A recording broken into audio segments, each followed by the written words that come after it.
Ça, c'est pour les interprètes seulement. Les interprètes, oui, effectivement, parce que c'est pour le travail. D'accord. Mais ce qu'on ne fait pas, c'est les Non, documents qui moi circulent c'était autour. vraiment... Non, cabinet interprète, c'est normal. Très bien. Et s'il y a des délégations, parce que parfois ils donnent des présents, des cadeaux ou des brochures, il faut leur dire s'il vous plaît. D'accord, ok, très bien. Si je le vois, Parce que par exemple, là, il y en a ils ont commencé, je les ai arrêtés. Si je le vois, je fais passer le message. Oui, juste. Non, sans problème. Et que les autres sachent. Normalement, c'est bon, mais ils ont essayé avec eux. Très bien. Bon, mais sinon, bon ça se passe bien. Oui, c'est vrai, je suis d'accord. On est 380. Et puis en plus, c'est la première. Ouais, c'est l'exemple.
Chers collègues et amis, pourriez-vous rejoindre vos places, s'il vous plaît?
S'il vous plaît, chers collègues, pourriez-vous rejoindre vos sièges?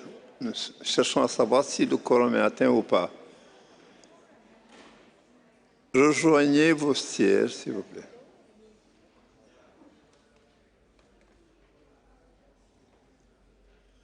L'Arménie?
Je pense qu'on a atteint le quorum.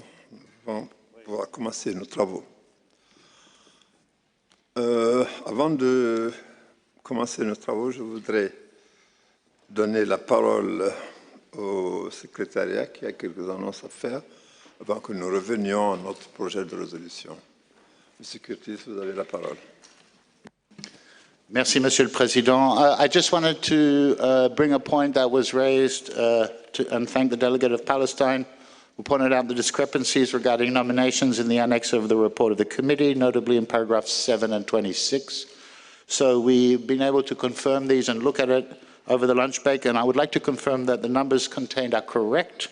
However, I'll just give a quick explanation of a slightly complex situation. Paragraph 7 gives the number of files that were actually examined by the committee, while paragraph 26 mentions the number of files that were brought to the attention of the committee, which includes 7 files that the states themselves withdrew. So that explains the differences in numbers, and we will try to make these differences clearer next time. Merci, Monsieur le Président. Merci beaucoup. Il paraît que le déjeuner a apporté conseil, de sages conseils. Nous aurions de bonnes nouvelles à vous annoncer par rapport au point 9 de notre projet de résolution. Si Madame l'ambassadeur d'Autriche veut bien prendre la parole, je vous l'avais. Thank you, Mr. President. I shall thank everybody involved in this discussion for the good spirit. And we have indeed come to a compromise, which I would like to explain. So we would now, paragraph 9 would read, acknowledging the unanimous decision, and then the rest of the text as proposed by the Secretariat stands as it is. And it is also agreed that in this decision is the last amendment, and I think with this understanding, Austria and other proponents can live with it.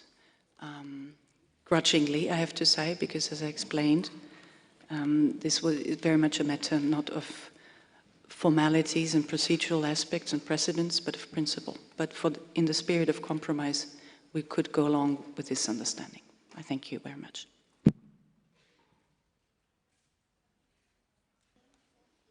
Je vous remercie infiniment. Cela agrée la Palestine? Merci, Monsieur le Président. En effet, nous avons eu une discussion dans un esprit ouvert et nous sommes parvenus à un consensus. Effectivement, we will say acknowledges the unanimous decision of the committee, comme ma collègue l'a mentionné, et on garde le reste. Effectivement, on ne va pas mettre d'autres amendements, mais il y a un point qui était soulevé par beaucoup de mes collègues et de moi-même aussi, concernant la procédure. Et nous avons un langage, nous avons un petit paragraphe que l'on va proposer lorsqu'on arrive à l'examen du point 11. Donc pour ce projet de décision, nous n'avons plus de commentaires et je remercie tous les collègues qui ont participé à ce débat, qui ont facilité le consensus, comme notre collègue de Philippines et notre collègue de Cuba, qu'ils soient remerciés vivement. Merci, Monsieur le Président. Merci beaucoup et aussi je m'associe au remerciement de l'ensemble des collègues pour l'effort que vous avez fourni pour arriver à ce consensus. Concernant la résolution, le projet de résolution, j'avais suggéré qu'on l'adopte non pas paragraphe par paragraphe, mais la totalité. Pourriez-vous proposer dès maintenant ce que vous souhaitez changer au point 11? Non, 11, c'est l'agenda 11, c'est pas ici au paragraphe 11. Ça ne concerne pas ce projet de résolution? Non, on va le mettre dans la décision concernant le point 11. Merci, Monsieur le Président. Merci infiniment. Ceci étant dit, je vous propose d'adopter la totalité de ce projet de résolution, si vous n'y voyez pas d'inconvénient. Aurait-il des objections? Je n'en vois pas. Merci infiniment.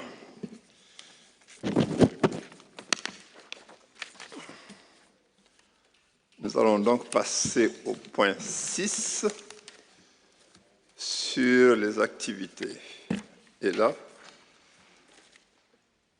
le rapport du secrétariat, veuillez vous référer au document LHE/20/8.GA/6. J'invite donc M. Curtis à nous donner des informations complémentaires sur ce point à l'ordre du jour. Je vous remercie. Merci, Monsieur le Président. Dear Assembly, I would like to start by saying once again that it is indeed a pleasure to see you all here, and the Secretariat would like to thank everyone for their support and understanding in the organization of this meeting under what I might call, I'm sure you'll agree, less than normal circumstances. This has indeed been a particular and challenging year for everyone, including, of course, us in the Secretariat and for our work. So for this reason, I'll start my presentation, if I may, with only a brief overview of the work undertaken by the Secretariat during the reporting period, which is specifically January 2018 to December 2019. But I won't go over everything that's in the report, and I would invite you to consult it for more details, as I propose to focus the majority of the time on the content contained in the addendum of the report, which details our entities, the living heritage entities' response in line with that of UNESCO to the COVID-19 pandemic, and which comes just after the reporting period. But let me start with the reporting period, and as was mentioned this morning under the reports of the committee, one of the key achievements has been the reform of the periodic reporting mechanism. After the adoption of the overall results framework for the Convention at the 7th session of the General Assembly in 2018, the Secretariat incorporated its indicators in a new periodic reporting form. This, I can assure you, was a major undertaking, which I'm happy to say we were able to achieve in time for the launch of the new regional cycles. And I will tell you more about the first cycle, which is currently underway, as we heard this morning, in Latin America and the Caribbean, and I will report more later on. I have no doubt that the impact has had a major impact globally, that the Convention, has had a major impact globally, and it is our hope that this new reporting system will be able to tell that story with much more data to back it, and with data that also emphasizes the implementation of the Convention at community, local, and country levels. I'd like to move on to share several developments that have happened over the past 2 years related to international assistance. During this time, the Secretariat has made efforts, and I'm glad to report international assistance mechanism is better operationalized now. Now, more than ever, this means that the Convention is better able to support safeguarding efforts at national levels. You may recall that 2 years ago, this Assembly approved the creation of 3 fixed-term extra budgetary posts, and we're, of course, very happy to know that the recruitment process has been finalized and the new safeguarding, implementation and monitoring team is operational and has been operational since October of last year. And this helps immensely and is a contributing factor to our ability to deliver greater international assistance. Although the team has only recently arrived, they are focused on continuing the high implementation as well as initiating monitoring actions and gathering lessons learned. At the moment, we have 23 ongoing international assistance projects representing a total amount of $2.76 million United States dollars, and 50 of those projects are based in Africa. Ladies and gentlemen, building on this progress I've just mentioned, I would also like to highlight that this has been a period of reflections related to the Convention, and again, we heard discussions already on this morning. There has been, to start, a reflection on the participation of non-governmental organizations in the implementation of the Convention. Together, we revisited the purpose and processes for the accreditation system and the definition of advisory functions, amongst other issues. You will hear more about this reflection under item 12. And a second reflection, that which was referred to several times this morning and which is very much ongoing, is the reflection on the listing mechanisms of the Convention. As part of this, we've taken a first step to make the inscription process better respond to the needs of state parties through the upstream dialogue process. The present Assembly will be asked to adopt operational directives under item 10 This reflection on the listing mechanism is foreseen to continue until 2022 with an expert meeting, as mentioned by Japan, and with thanks to Japan, as mentioned this morning, as well as an open-ended intergovernmental group still to come next year. So next year, when we do not have a General Assembly, we will plan the 3-day open-ended or 2 or 3-day open-ended intergovernmental group to discuss in details these potential reforms of the listing mechanisms.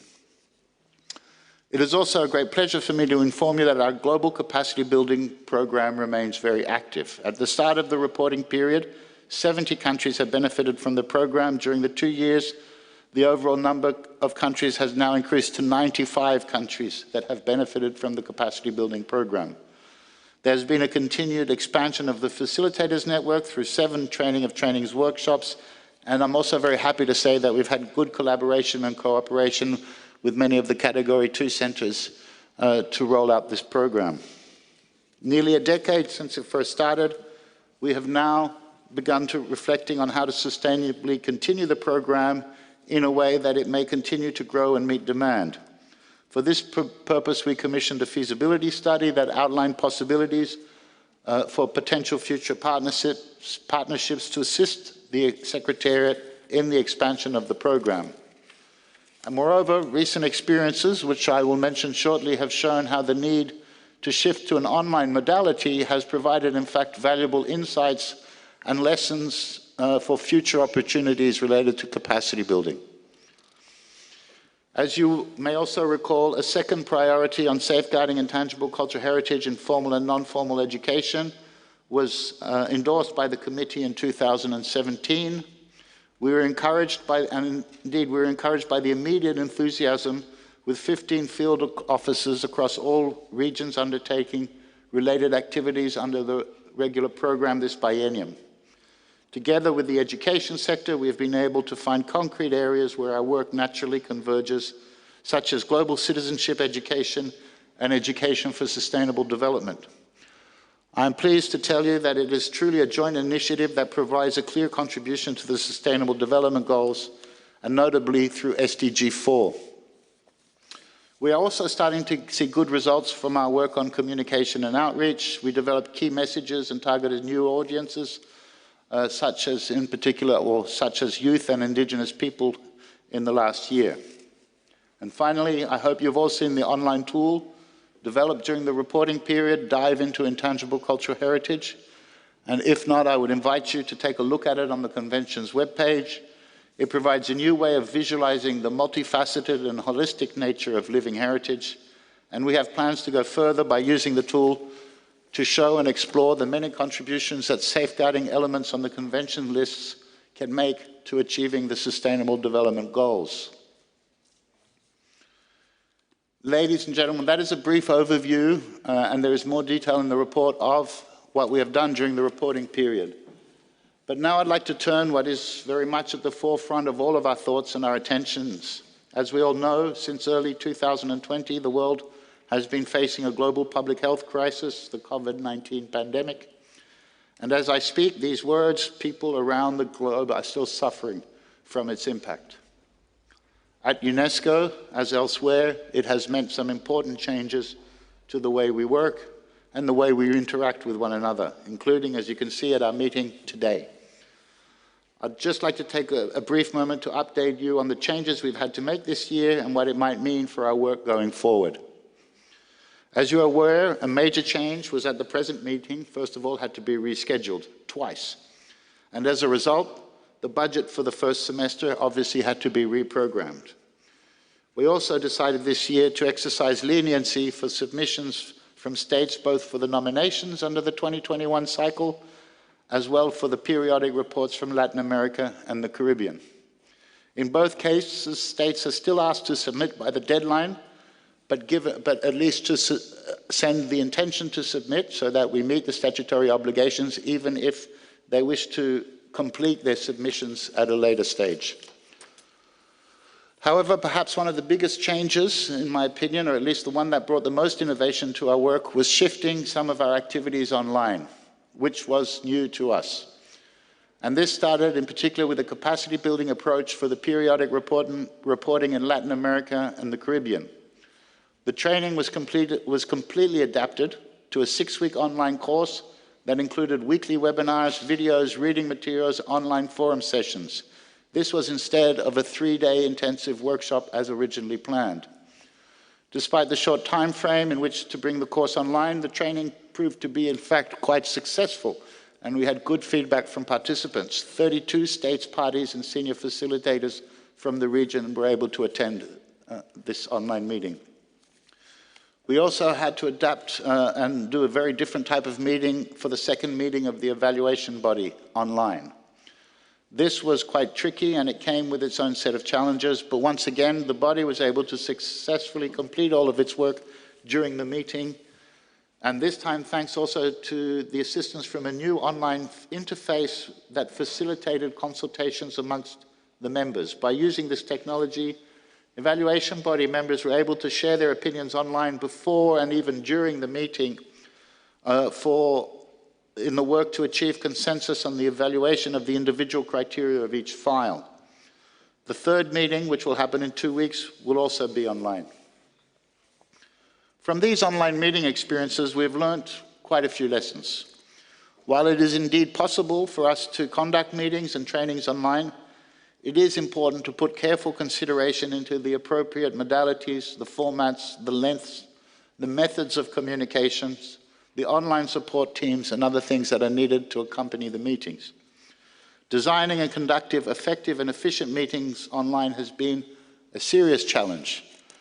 But we do hope to apply the lessons learned so far, and now to the expert meeting on the reflection of the listing mechanisms as well as to future capacity buildings. What is clear is that we cannot hold an online meeting just in the same format and in the same way we hold a presential meeting or we used to.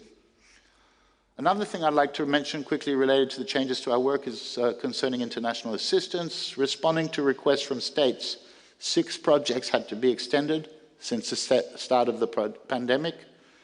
We were also able, despite various challenges, to conclude 6 international assistance projects, and finally, encouragingly, we have received 6 new requests during that period. So I've almost come to the end of my presentation, but if you agree, I'd like to take the opportunity to update you also what we've been doing as part of our contribution to the culture sector and UNESCO-wide response to the pandemic. All of this information I will share with you has been published in a snapshot document, which is available on the web platform dedicated to this topic. We did make brochures, but we are not distributing them because of the COVID pandemic, but you'll be able to see it online. In April, we launched a survey on living heritage experiences in the context of the COVID-19 pandemic, bringing community voices to the forefront and allowing them to speak about the impact of the crisis on their living heritage. The response to the survey, which is ongoing, has been incredible. We have had more than 300 replies, of which more than 200 have been shared online on the dedicated web platform. All of this was able to happen even though our team in Paris were all at home during lockdown. So the survey found that in some cases there have been disruptions to the enactment and transmission of living heritage.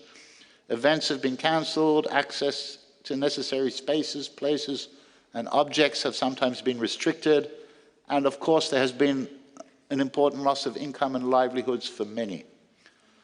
We've also learned that living heritage has adapted to an ever-changing environment and has allowing communities to explore new ways to express, transmit, and safeguard their intangible cultural heritage despite all of these restrictions. Through the survey, we've seen that communities are engaging with their intangible cultural heritage as a source of resilience. We have seen that enjoying one's living heritage can be a source of spiritual and emotional comfort, and that it can provide alternative income and strengthen networks of mutual aid. It can also be used to communicate information about the pandemic through poetry, song and storytelling. What I would really like to emphasize here is that this period has really shown us the relevance of the Convention in the face of global challenges. In this regard, the response has followed the ongoing reflections of the governing bodies of the Convention on Intangible Cultural Heritage and Emergencies. You will discuss this topic tomorrow under item 9 and will be asked to adopt the operational principles and modalities for safeguarding intangible cultural heritage and emergencies. And finally, I would like to invite all of you to a special online event that is happening tomorrow during the lunch break. You will have the opportunity to hear firsthand from community members whose living heritage has been impacted by the pandemic. I hope it will be an engaging and enlightening dialogue and that we will see you all there. Although it is held online, it will also be rebroadcast in this room and as well as in room 2 from 1:30 to 2:50. You can also find a link to join the event from your own device on the 8G webpage, 8GA, webpage. Merci, Monsieur le Président. Merci infiniment, Monsieur le Secrétaire, pour ce rapport très complet et très opportun. J'ouvre maintenant les débats. Si vous souhaitez prendre la parole, levez vos pancartes et on fera la liste. Autriche.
Bien, je vais vous lire la liste des demandes reçues.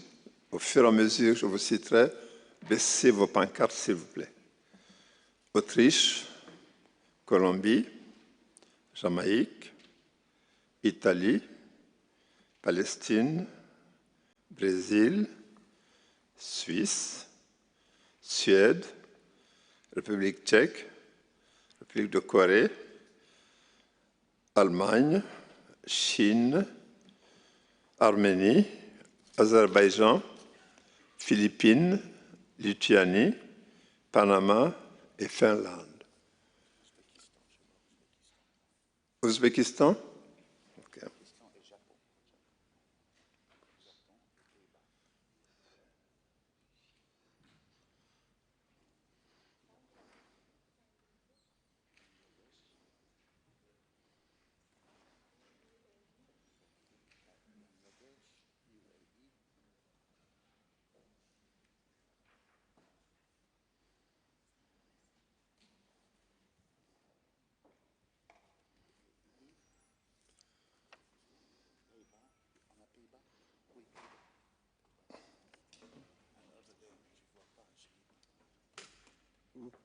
De ce côté.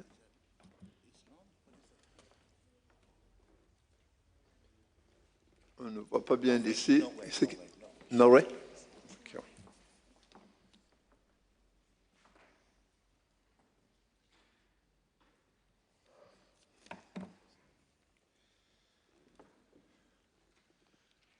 Je reprends depuis la Finlande, Ouzbékistan, Japon, Pays-Bas, Bangladesh, Émirats arabes unis et Norvège.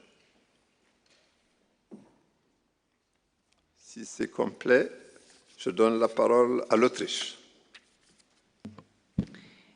Thank you, Mr. President. We would like to thank the Secretariat for their dedicated work and excellent preparation of this meeting, even under these very particular circumstances. We appreciate the quality of the work and acknowledge the high workload of the Secretariat. The 2003 Convention has become a milestone to protect and safeguard our intangible cultural heritage. Austria continues to be deeply committed to the values and principles of the Convention. We have followed the developments very closely, including during our membership in the committee, and fully support the principles of the Convention. We welcome the Secretariat's immediate reaction in this time of a global emergency due to the COVID-19 pandemic in terms of initiatives to support capacity building during the lockdown, like the online tool Living Heritage Experiences and the COVID-19 pandemic, and the Resilia initiative. Both have been very successful. By giving a platform to learn from each other, the presented examples are not only a valid reference point for current times, but also for the future, as more crises will bound to happen. They showcase human creativity even in difficult times and demonstrate that ICH has a large impact on communities coping with the pandemic. The last months have also shown us that we are on the right track with the topic ICH and emergencies, which we have followed now for several years. We also support the topics ICH and education, including global citizenship education for sustainable development and ICH in urban contexts. With a view to the implementation of the Sustainable Development Goals, we are looking forward to our common discussions on important topics like ICH and sustainable tourism, or the role of museums for ICH. Once again, please allow me to compliment the Secretariat for the excellent work. We wish to thank you for your continuous support with great know-how, particularly including your active participation in our national COVID projects online session. Thank you very much. Merci beaucoup. Je donne la parole à la Colombie. Gracias, presidente. Agradezco a la Secretaría la presentación del informe de actividades del bienio que comprueba, a casi 20 años de su aprobación, la creciente importancia de la Convención de 2003 para la salvaguardia del patrimonio cultural inmaterial. Año tras año, el concepto de patrimonio cultural inmaterial se consolida, se extiende y se convierte en un gran movilizador de iniciativas que contribuye a la salvaguardia de las memorias e identidades de nuestros pueblos.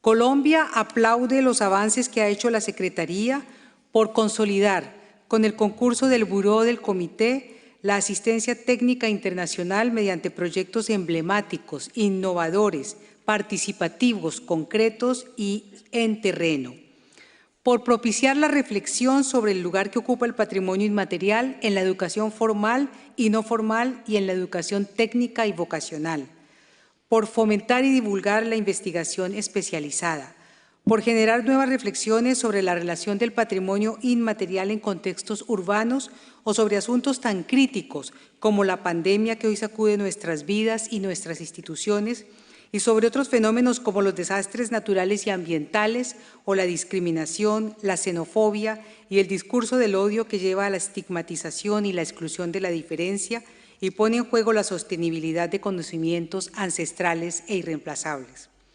Con respecto a lo anterior, destaco nuestra activa participación como país respecto de asistencia internacional, receptor de asistencia internacional mediante la realización de los proyectos Mi Patrimonio, Mi Región, Estrategia de Fortalecimiento de Capacidades en Gestión Social del Patrimonio Cultural Inmaterial en 2 departamentos de la región colombiana del Orinoco y Patrimonio Cultural Inmaterial como base para la resiliencia, la reconciliación y la construcción de paz en el marco de los post-acuerdos.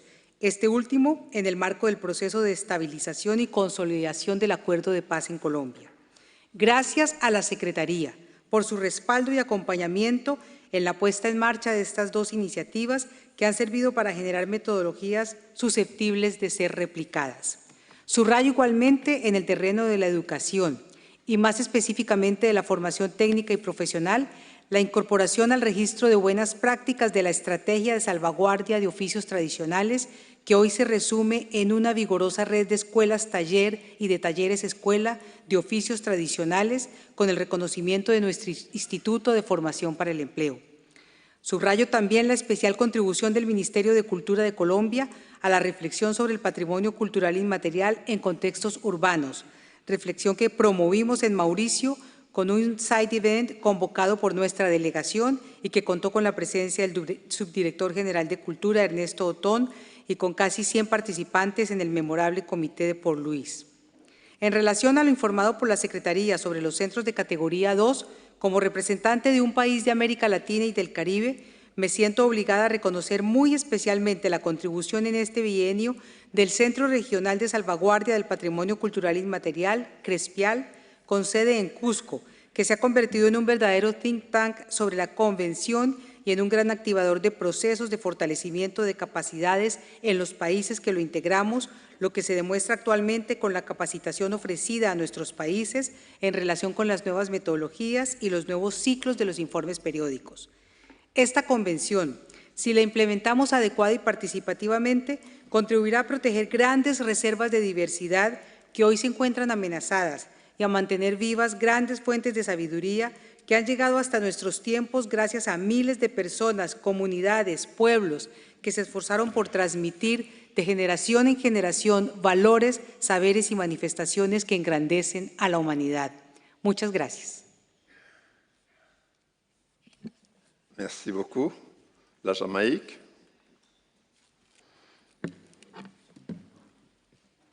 Allow me to congratulate you, Mr. Chairman, and the new Bureau, and extend our best wishes for success in the discharge of your responsibilities.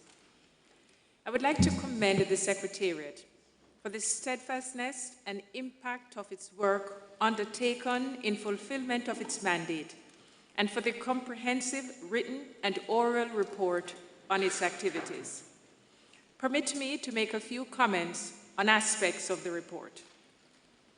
In relation to the governance of the 2003 Convention and on the matter of periodic reporting, Jamaica welcomes the reform of the reporting mechanism to focus on targets and results. We express our appreciation for the opportunity to participate in online training and extend our appreciation for the welcome extension of the deadline for the submission of national reports. As it concerns international assistance requests, my delegation recognizes the work of the Secretariat in providing much-needed assistance to state parties and towards improving the quality and number of requests. In the area of operational activities, and turning to intangible cultural heritage and education and intangible cultural heritage in emergencies, Jamaica highlights the importance of these initiatives, and in particular, the Secretariat's work on safeguarding intangible cultural heritage in formal and non-formal education. We look forward to the project in Latin America and the Caribbean received in November 2019 as a contribution of the Netherlands. In 2019, Jamaica was one of 3 countries in which the Intangible Heritage and Creativity for Sustainable Cities project was implemented. The project focused on identifying and better understanding the key issues related to safeguarding of intangible cultural heritage in urban contexts. The first phase took place as a pilot with 2 other countries, Georgetown in Malaysia and Harare in Zimbabwe. In Jamaica, the focus was around Trenchtown and Port Royal with the use of ICH facilitators from the Caribbean, Curaçao and Jamaica, which was particularly beneficial. The project was completed successfully and is now on to phase 2 with other cities. The benefits commend its continuation. Finally, a comment on communication and outreach. We would like to emphasize the importance of the use of online platforms to extend the reach of capacity building among states, especially within the context that the COVID-19 pandemic has presented. This development would benefit a wider cross-section of persons than the customary smaller face-to-face meetings, would allow. I thank you, Mr. Chairman. Merci beaucoup. Italie. Merci. L'Italie tient à féliciter avant tout le président pour sa nomination et lui souhaite plein succès dans le déroulement des travaux, dans un esprit de dialogue et de compréhension réciproque.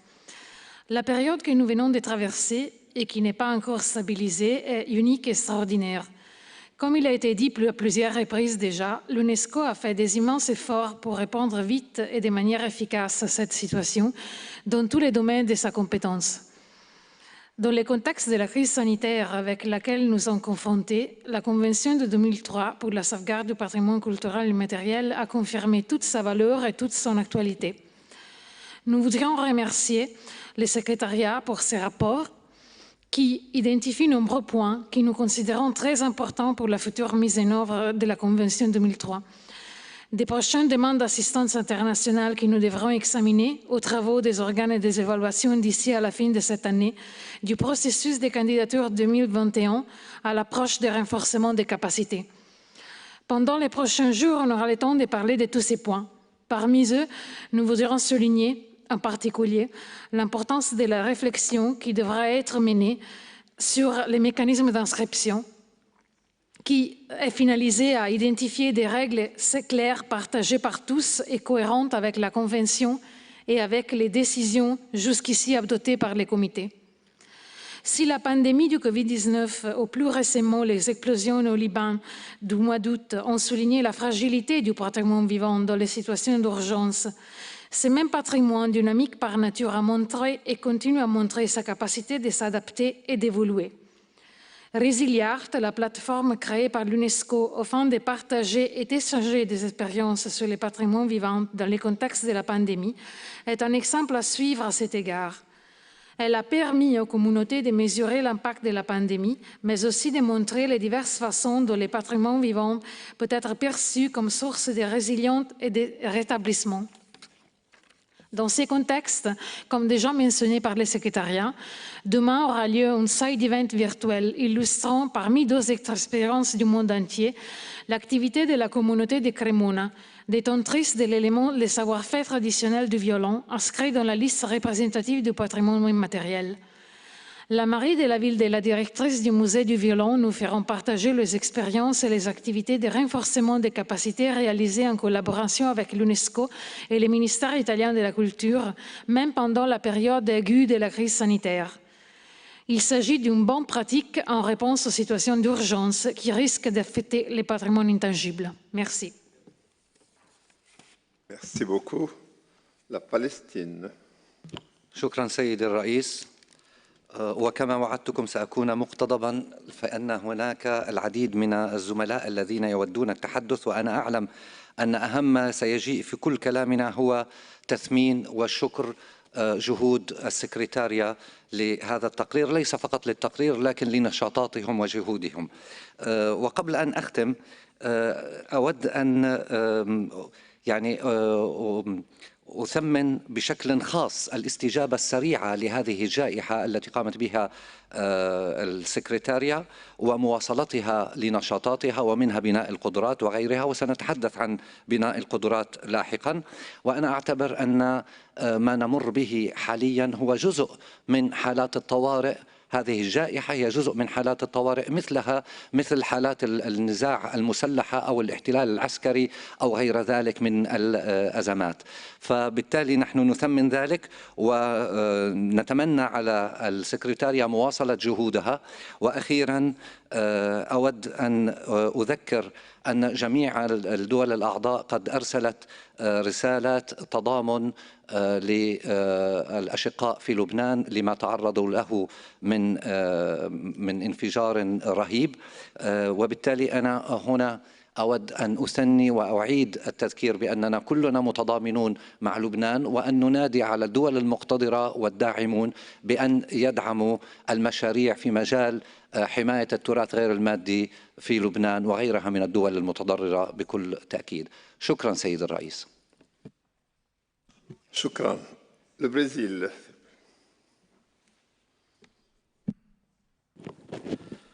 Gracias, señor presidente.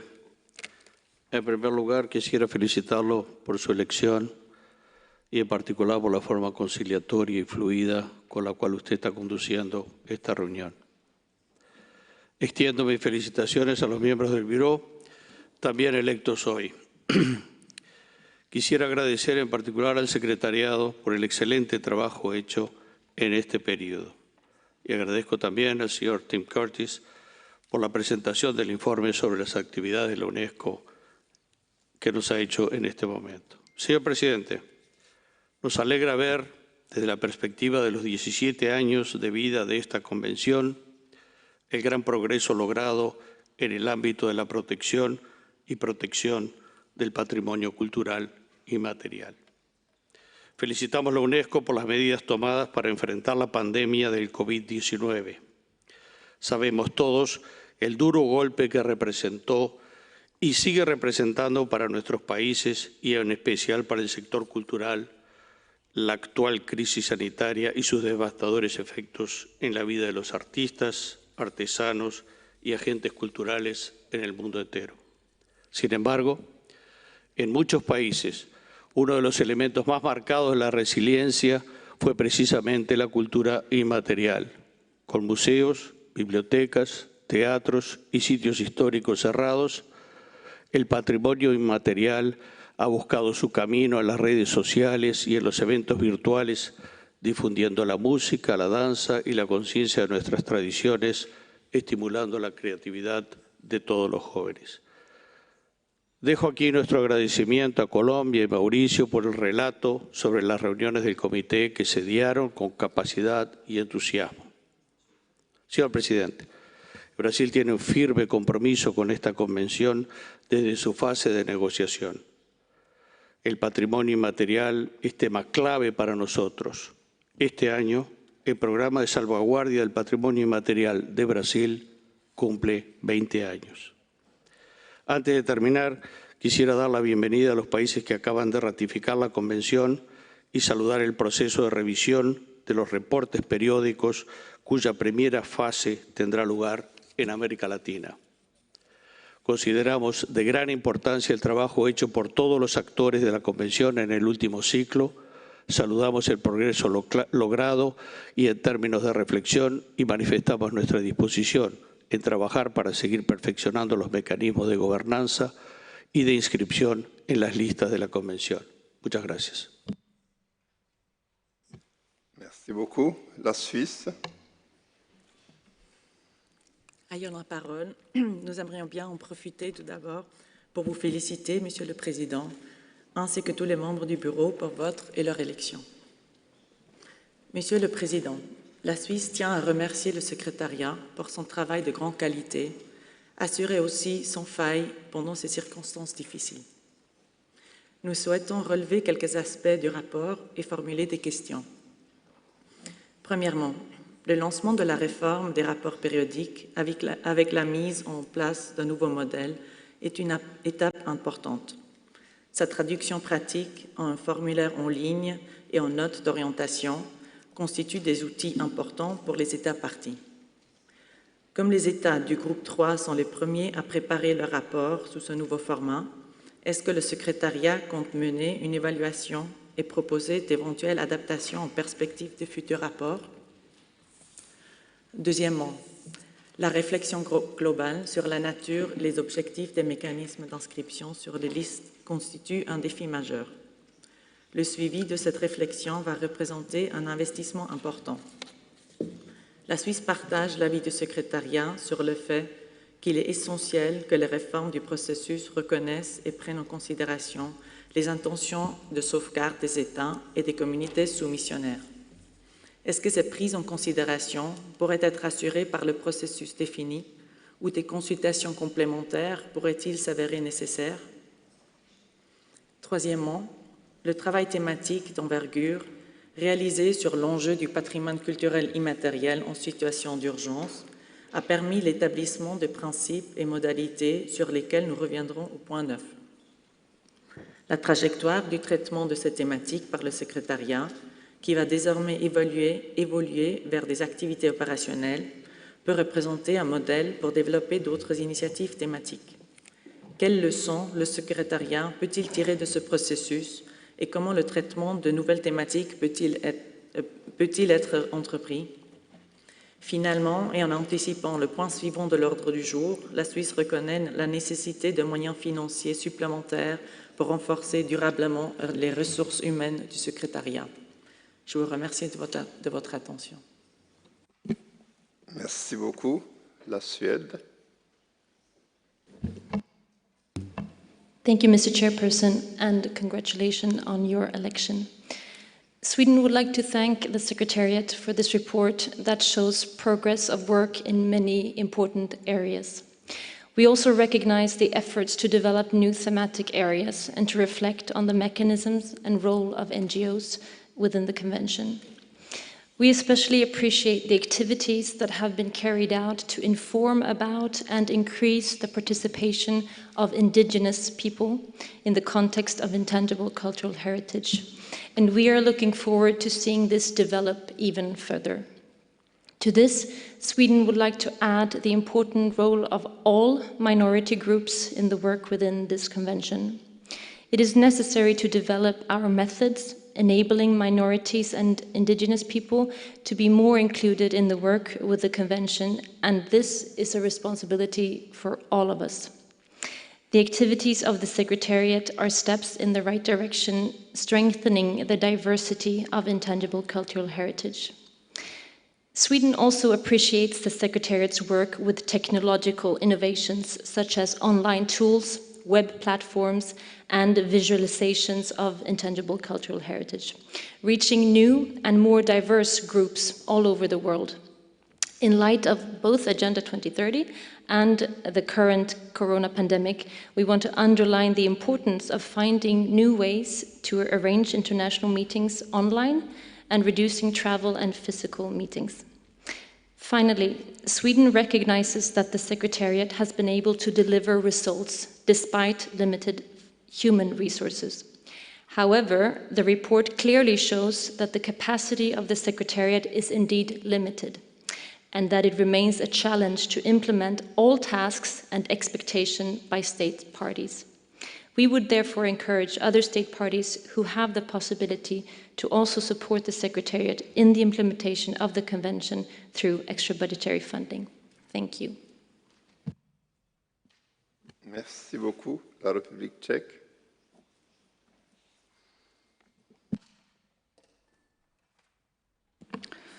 Merci, Monsieur le Président. Notre délégation va joindre nos collègues et remercier le secrétariat pour son excellent travail, son rapport clairement structuré sur son action à long terme et le félicite pour le nouveau nom de la section Entité du patrimoine vivant. Nous tenons à le remercier tout spécialement pour son activité incessante sur de nombreux champs de la sauvegarde du PCI, particulièrement pour la préparation de la réforme de la soumission des rapports périodiques. Nous sommes convaincus que dans le premier cycle régional de la soumission de ces rapports, il sera un guide fidèle des pays soumissionnaires avant que l'ensemble du mécanisme ne se mette en place. Nous sommes également très heureux de l'augmentation des demandes de l'assistance internationale fructueuse et plus généralement du progrès réalisé dans la mise en œuvre effective de la Convention 2003, qui sans l'aide et l'activité du secrétariat n'aurait pas les résultats mentionnés dans le rapport. Nous apprécions ces activités dans le cadre du renforcement des capacités et de l'éducation au développement durable et dans les autres domaines décrits auxquels se rapportent les différents points de notre réunion. Nous serons heureux d'avoir l'information plus détaillée sur les initiatives très intéressantes du PCI dans le contexte urbain et concernant les liens entre le PCI et le tourisme et les musées. Nous tenons aussi à souligner le renforcement de l'usage de nouveaux outils en ligne qui ont fait leur preuve, notamment dans la situation actuelle dans laquelle nous nous sommes retrouvés de manière inattendue. Concernant l'initiative du secrétariat relative à la sauvegarde du PCI durant la pandémie, il est assurément louable d'apprendre les différentes activités des États parties, car en ce moment, chacun cherche à s'inspirer sur la manière d'aider efficacement les communautés des porteurs du PCI. La délégation remercie et exprime tout son soutien au secrétariat dans son ensemble pour son approche innovante et efficace pour relever les défis rencontrés lors de la mise en œuvre de la Convention et pour continuer à étendre son impact.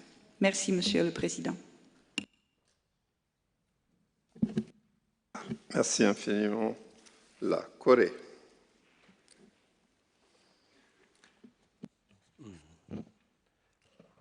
Thank you, Mr. Chair.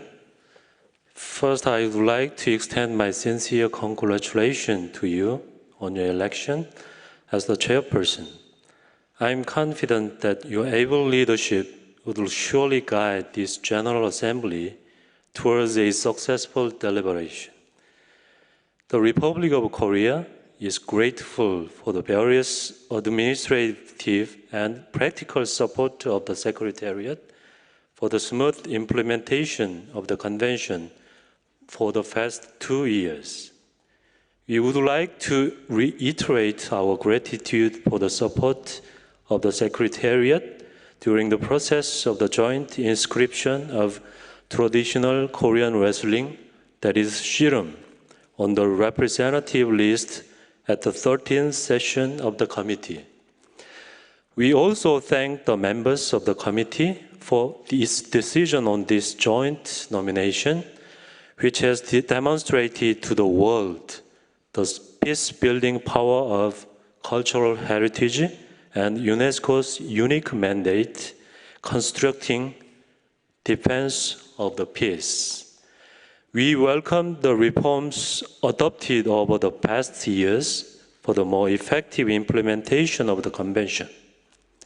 In particular, we appreciate that the reform of the periodic reporting mechanism has laid the groundwork for the state parties to evaluate and monitor results and impacts of implementation of the Convention.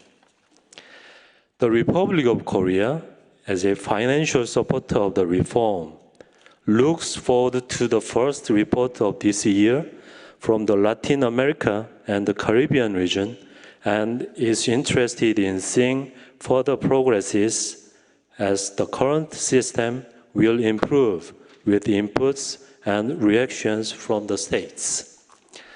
Finally, we hope upstream dialogue process just adopted in the 2019 cycle as a new experimental procedure will be successfully established.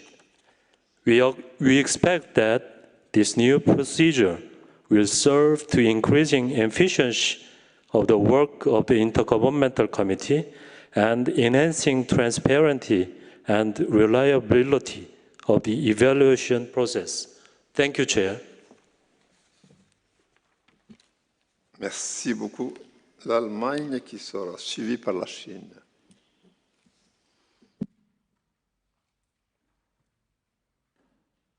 Thank you, Mr. Chairperson. I will first catch up with colleagues and congratulate you on your election. And beyond this, I will try to be brief.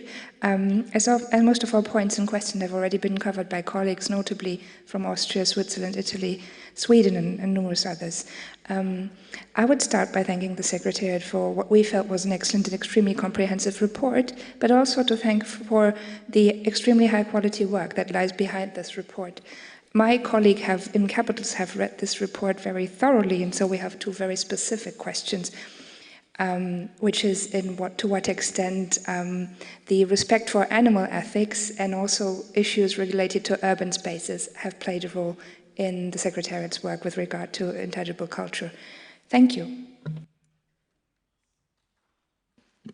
Merci beaucoup. La Chine, suivie 谢谢 par l'Arménie. 谢谢主席。首先祝贺您当选主席。中方赞赏秘书处过去2年间对推动公约发展做出的努力，特别是推动通过公约成果框架、改革缔约国履约报告机制以及启动全面反思申报机制等。肯定秘书处为适应各种新的需求，在能力建设、非遗与教育等领域所做的探索与尝试。希望进一步完善项目申报和评审机制，中国将继续为秘书处开展工作提供力所能及的支持，为保护文化多样性做出贡献。谢谢。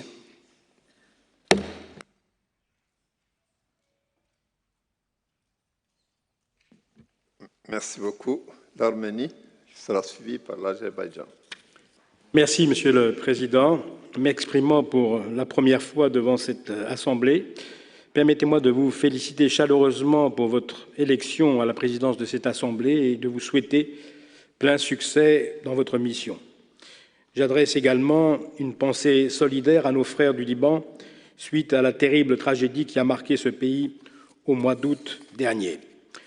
Monsieur le Président, la délégation de l'Arménie tient à exprimer tous ses remerciements au Secrétariat pour le rapport très complet qu'il nous a présenté sur ses activités durant la période concernée. Elle tient tout particulièrement à porter son appréciation pour le travail d'accompagnement qu'il a effectué auprès des organes directeurs et tout le soutien qu'il a apporté pour la bonne mise en œuvre de la Convention. Nous lui savons particulièrement gré pour son implication dans le programme de renforcement des capacités dont bénéficie un grand nombre de pays, notamment pour les aider à mettre en place le nouveau mécanisme de rapport périodique, ainsi que pour son action visant à associer les ONG accréditées à la mise en œuvre de la Convention. Cette délégation souhaite également remercier le Secrétariat pour sa contribution à la réflexion sur les mécanismes d'inscription sur les listes, ainsi qu'au processus de dialogue en amont. Grâce au rôle joué par le Secrétariat, nous avons pris la mesure des progrès réalisés dans le cadre des nouvelles initiatives telles que le patrimoine culturel immatériel dans l'éducation ou encore dans les situations d'urgence. D'autres thématiques s'ouvrent aujourd'hui à la réflexion dans lesquelles le Secrétariat continuera à occuper sa place. Dans ce contexte de crise sanitaire liée à la Covid-19 qui persiste et dont il est difficile de prévoir l'évolution, il importera certainement que le Secrétariat poursuive et accroisse même ses activités en ligne, que ce soit dans le cadre des réflexions déjà engagées autour de certaines thématiques ou de nouvelles thématiques, ou encore dans le cadre de la formation en ligne visant au renforcement des capacités des pays membres. Je vous remercie pour votre attention. Merci beaucoup. L'Azerbaïdjan, qui sera suivi par les Philippines. Merci, Monsieur le Président. Je me rejoins également à mes collègues pour vous féliciter à l'occasion de votre élection. L'Azerbaïdjan tient à remercier le Secrétariat pour le rapport de qualité sur ses activités depuis la dernière session de l'Assemblée générale.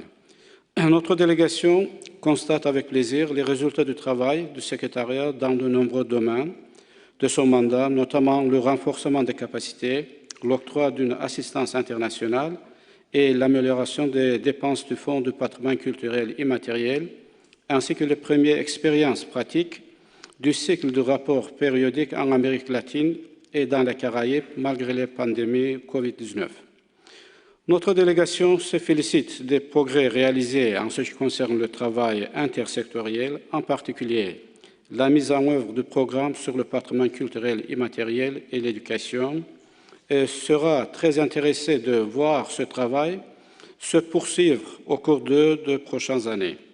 Nous encourageons particulièrement le Secrétariat à examiner les possibilités de renforcer ce travail dans le contexte de l'enseignement secondaire et supérieur, ainsi que la formation des enseignants et de l'enseignement, la formation professionnelle et technique, tout en explorant les outils de formation et de sensibilisation en ligne et les méthodes d'échange.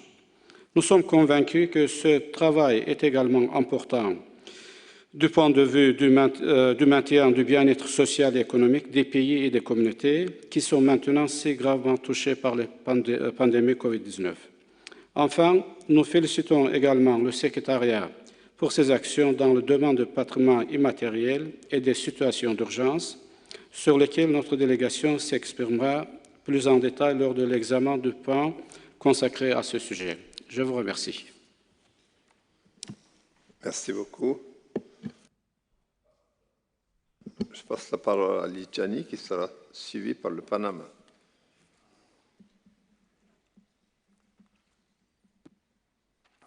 Thank you, but I think it was Philippines in row before me.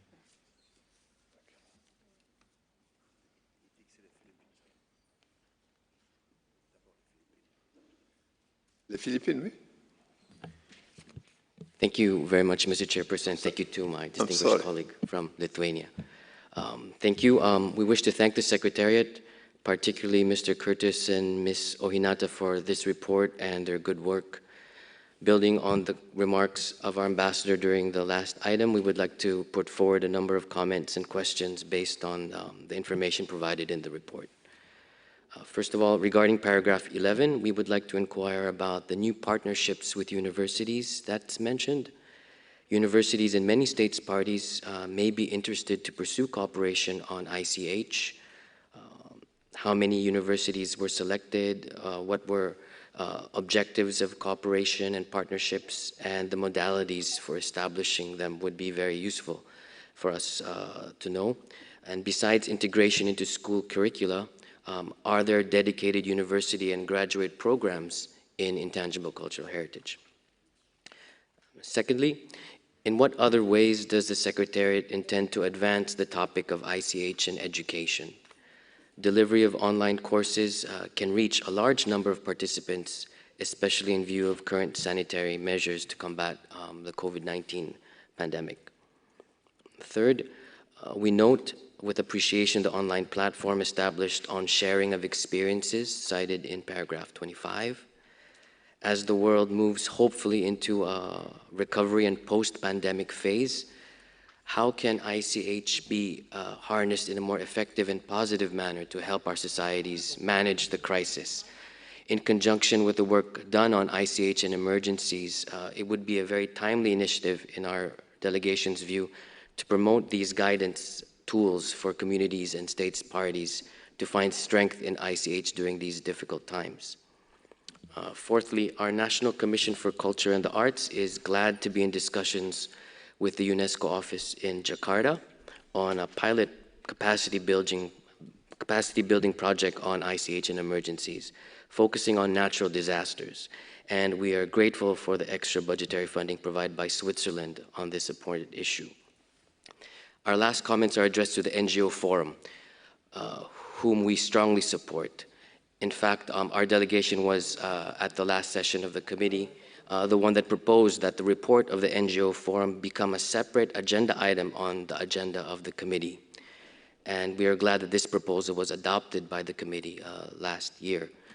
To better facilitate dialogue, we would encourage that the report of the NGO Forum to the General Assembly be circulated in advance if possible, and also that side meetings during the General Assembly be organized or even in virtual formats that could enhance cooperation and dialogue and appropriate discussions between NGOs and states parties to safeguard intangible cultural heritage. Thank you, Mr. Chairperson. Merci beaucoup. Je vous prie de m'excuser, je suis allé un peu plus vite que la musique. La Lituanie, suivie par le Panama. Thank you, Mr. Chair. First of all, I would like to thank the Secretariat for the report and its addendum, and in relation to this, to the rapid and effective reaction under COVID circumstances in helping, assisting, accompanying member states and their communities in safeguarding their intangible heritage. Lithuania would like to sincerely thank the Secretariat for the substantial support to the work of the governing bodies and the communication during the reporting period. The Secretariat also successfully undertook many actions to support the member states, having started the recently reformed periodic reporting. And impressive quantity of working documents, guidance, notes, and elaboration of capacity building materials has been produced, bearing in mind, especially bearing in mind the situation with the human resources in the Secretariat, as it was mentioned by some delegations as improvable. We appreciate the positive changes related to the international assistance and an increased number of the approved requests. Lithuania supports the efforts of the Secretariat to advocate for the importance of voluntary contributions to the fund in order to continue to support new themes and initiatives of the Convention. Various tools launched by the Secretariat are highly valuable, not only for the researchers, but also for the practitioners. We consider that the online toolbox on the links between intangible cultural heritage and sustainable development should be further developed, involving good practices from more countries. We also consider that the integration of the aspects related to intangible heritage in education and research on the intangible heritage in urban contexts are highly important as fields of activity. Thank you for your attention. Merci beaucoup, le Panama, qui sera suivi par la Finlande. Gracias, señor presidente. Sean nuestras primeras palabras para felicitarle en su elección como presidente de esta asamblea. Y junto a los colegas que se unen a la mesa de la asamblea, desearles muchos éxitos. Queremos igualmente darle la bienvenida a Kiribati, Singapur, la isla Solomón y a Somalia como nuevos miembros de la convención. Señor presidente, mi país ratificó esta convención en julio de 2004, es decir, antes de ese primer año, cuando recordábamos al mundo que las tradiciones y expresiones orales, las artes del espectáculo, sus usos sociales, rituales y festivos, los conocimientos relacionados con la naturaleza, integraban en sí valores incalculables para la humanidad. Con nuestra convención se reunía el deseo de muchos estados en asegurar que no se perdiera y se pusiera a resguardo ese valor inmaterial tan apreciado por generaciones pasadas y que han hecho de nuestras sociedades aquello que hoy nos enorgullece. Han sido muchos los intentos de introducir en décadas recientes otras modalidades que flaquean por su autenticidad y poca tolerancia ante diversidades culturales. Muchos de esos han puesto en riesgo la esencia de aquello que hace nuestra sociedad y por lo tanto nos toca unirnos en esta lucha para salvaguardar ese patrimonio. Desde ese 2004 mi país marcó una ruta que hoy seguimos caminando. Nos iniciamos en la organización de los primeros inventarios, la capacitación e información a tantas comunidades y ya para el 2016 presentamos las primeras propuestas a la Secretaría. En el 18 y en el 19 hemos formulado en el marco de buenas prácticas 2 propuestas que reflejan el reconocimiento y la valoración de esa diversidad que define la nación panameña. Hemos inventariado más de 7.000 manifestaciones a partir del interés de comunidades cuyas tradiciones unen los 2 hemisferios de nuestro continente americano, que unen ese mar Caribe con el Océano Pacífico y que por esa conectividad somos y seremos receptores de esa diversidad cultural que integra e incluye ese patrimonio vivo que aporta el desarrollo sostenible de Panamá. Desde el Ministerio de Cultura se están haciendo grandes esfuerzos para respaldar esas iniciativas comunitarias y ha sido de particular importancia que en este periodo de crisis sanitaria las ferias virtuales han logrado que tantos artesanos, industrias creativas sintieran un respiro en un periodo difícil para todos y han participado muchísimas comunidades asentadas, muchas desde hace tiempo y otras recién llegadas.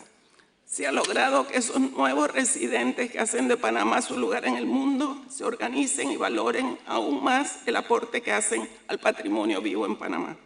Por ese motivo creemos que fortalecer los trabajos de esta convención no solo suma los esfuerzos locales, sino que aporta un multilateralismo que puede ser una herramienta necesaria ante tantos conflictos en el mundo.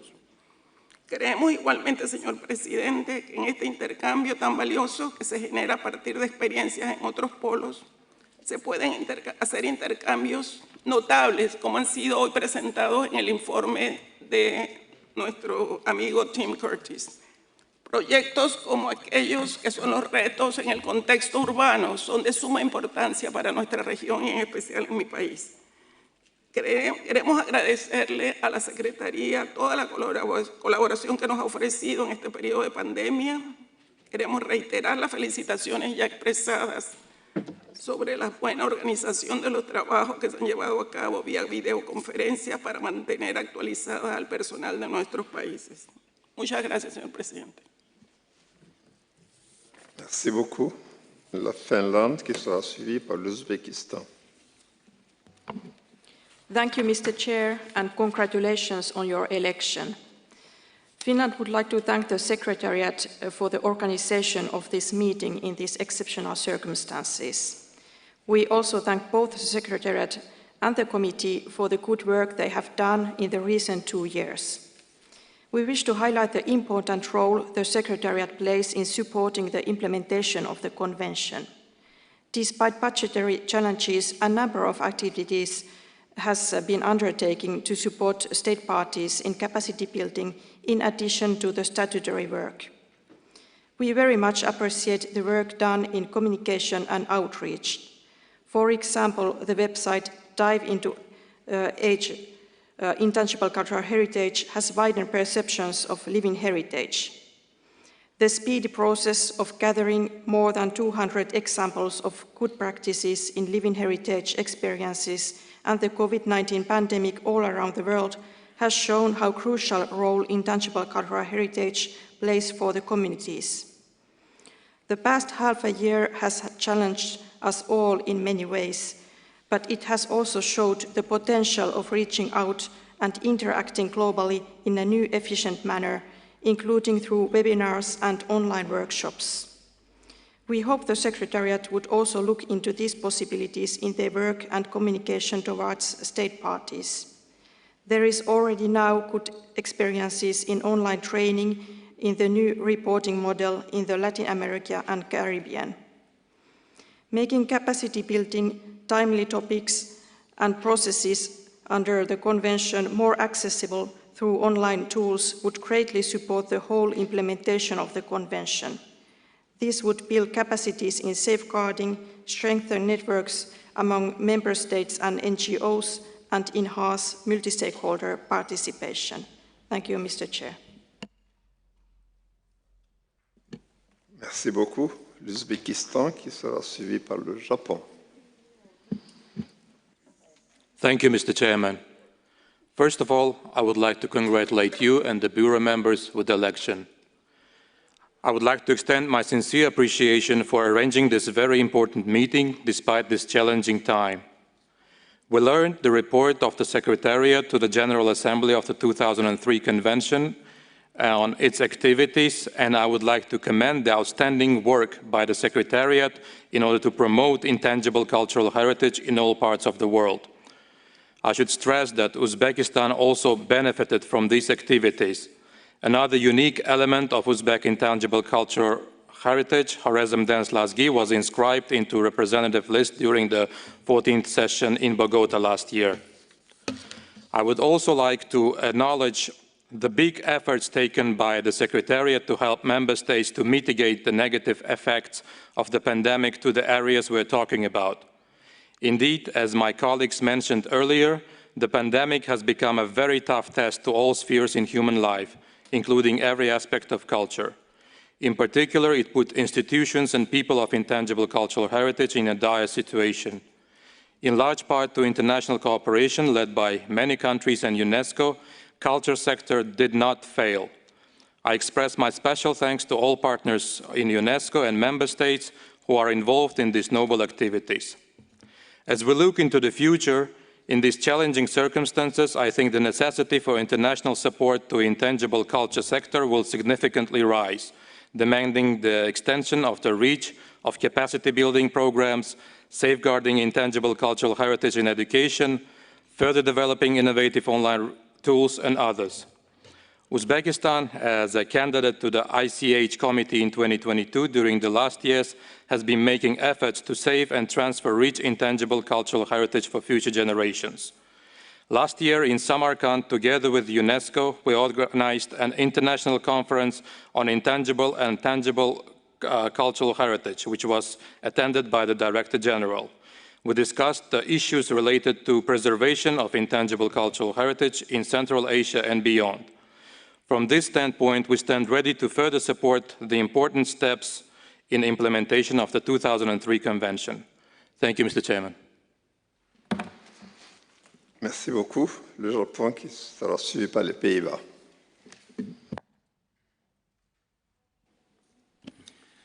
Thank you, Chairperson.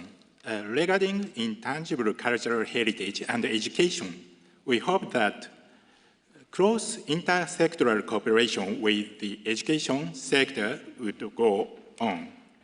And we would like the Secretariat to continue to share with Member States information on these activities. In particular, regarding the cooperation with Education for Sustainable Development, ESD, that fosters builders of a sustainable society. The international framework from this year to 2030, Education for Sustainable Development towards the realization of SDGs, was adopted at the UNESCO General Conference and the UN General Assembly last year as a key enabler for realizing all SDGs. We wish that the Secretariat would continue its intersectoral cooperation in incorporating the ESD philosophy in protecting intangible cultural heritage. Thank you, Mr. Chair. Merci beaucoup. Les Pays-Bas, suivis par le Bangladesh. Thank you, Mr. Chair.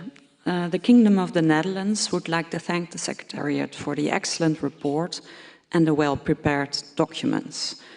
Due to the COVID-19 crisis, this is not the General Assembly that we are used to.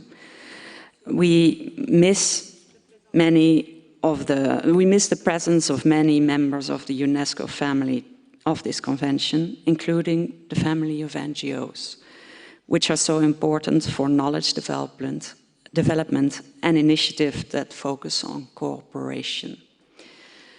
But this doesn't take away anything from the importance of the Convention and the safeguarding of ICA's practices, and the role of communities, which has become stronger and more important. The COVID-19 pandemic has made this even more visible. It is clear that communities worldwide are affected, but the pandemic has also shown how important communities are for strengthening ICH practices, recovery and resilience. In the Netherlands, for instance, millers worked night and day to meet the demand for flour, for bread during the pandemic. The Netherlands also sees the need for reflection and innovation, because progress is made through reflection and innovation. It's time that reflection on the mechanisms of the Convention, now that the reporting mechanism is renewed. Reflection on the listing mechanisms will take place at this point. We applaud that. It is important to renew and innovate the Convention without losing sight of the initial goals and starting points of this Convention. We also underline the importance of online tools, like the Dive into ICH tool. The Kingdom of the Netherlands contributes to the further development of this tool. It is remarkable that increasingly stronger relationships are being built and developed with other themes, such as education, the SDGs, and emergencies. Through this, we work on the challenges that humanity is facing. We also see innovative ways in capacity building that are being practiced. Cultural diversity and inclusivity as a goal of the Convention is more important than ever, and can be shaped precisely through communities and ICH. In this sense, thinking and acting around cultural heritage has been changed and broadened by ICH. The Netherlands attaches great importance to ICH in education and ICH in urban contexts.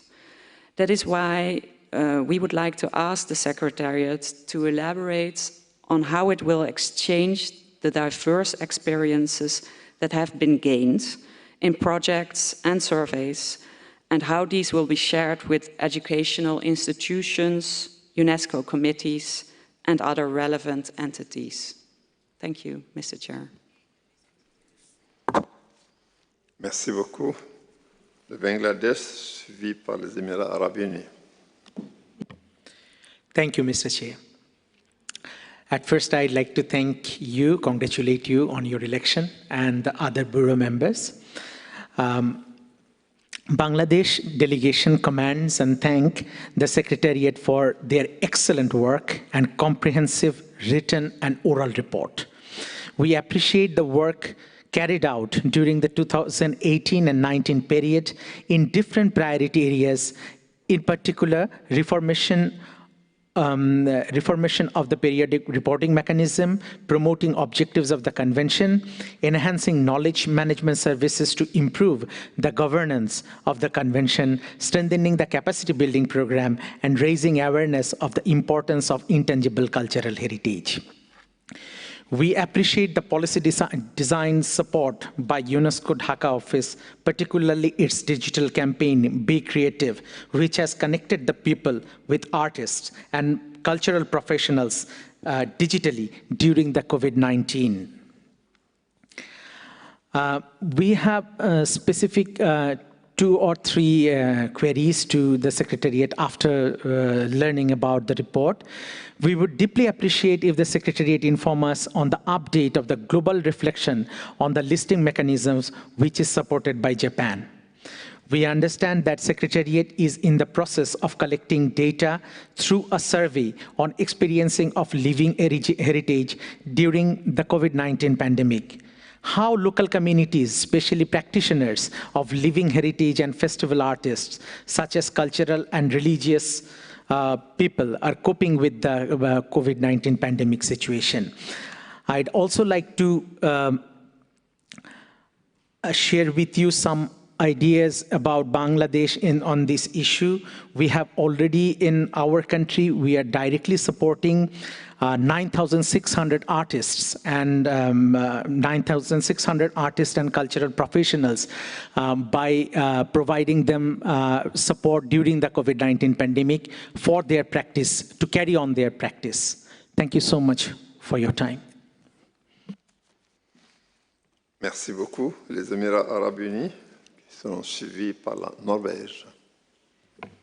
شكرا سيد الرئيس. تعرب دولة الإمارات العربية المتحدة عن امتنانها للأمانة العامة لجهودها في دعم تنفيذ الدول الأعضاء لاتفاقية 2003. نشيد بجهود اليونسكو وأنشطتها الرامية إلى دعم التفكير والحوار العالمي في طبيعة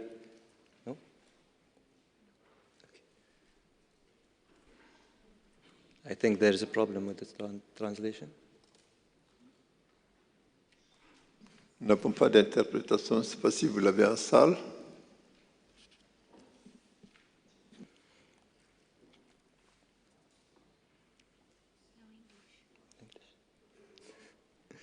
Je vous entends.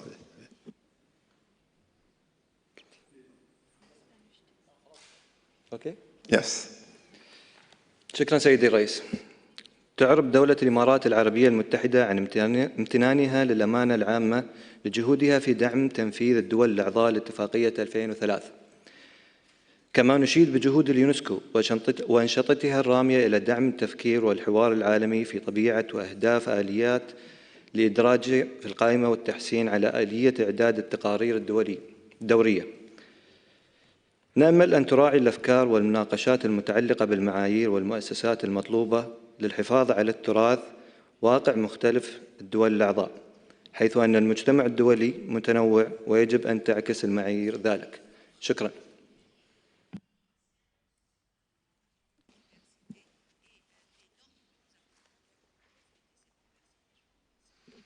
Merci beaucoup. La Norvège, je dis à la Pologne. Merci beaucoup, Monsieur le Président, et félicitations pour votre élection, ainsi que l'ensemble du Bureau. Allow me to say that we are very happy that the General Assembly is now taking place in spite of the extraordinary situation caused by the COVID-19 pandemic. Allow me also to convey the heartfelt regards to the General Assembly on behalf of my colleagues in Oslo, who otherwise would have been physically attending the meeting. Norway would like to thank and commend the Secretariat for its consistently excellent work. The efforts and achievements made by the Secretariat are remarkable, especially in the light of the current extraordinary and difficult circumstances caused by the pandemic. As in the previous biennium, the financial and resource situation of the Secretariat gives rise to concern. The consistently high number of nominations to the listing mechanisms is placing an unproportionate burden on the Secretariat and is threatening to undermine Unesco's normative work and capacity-building activities.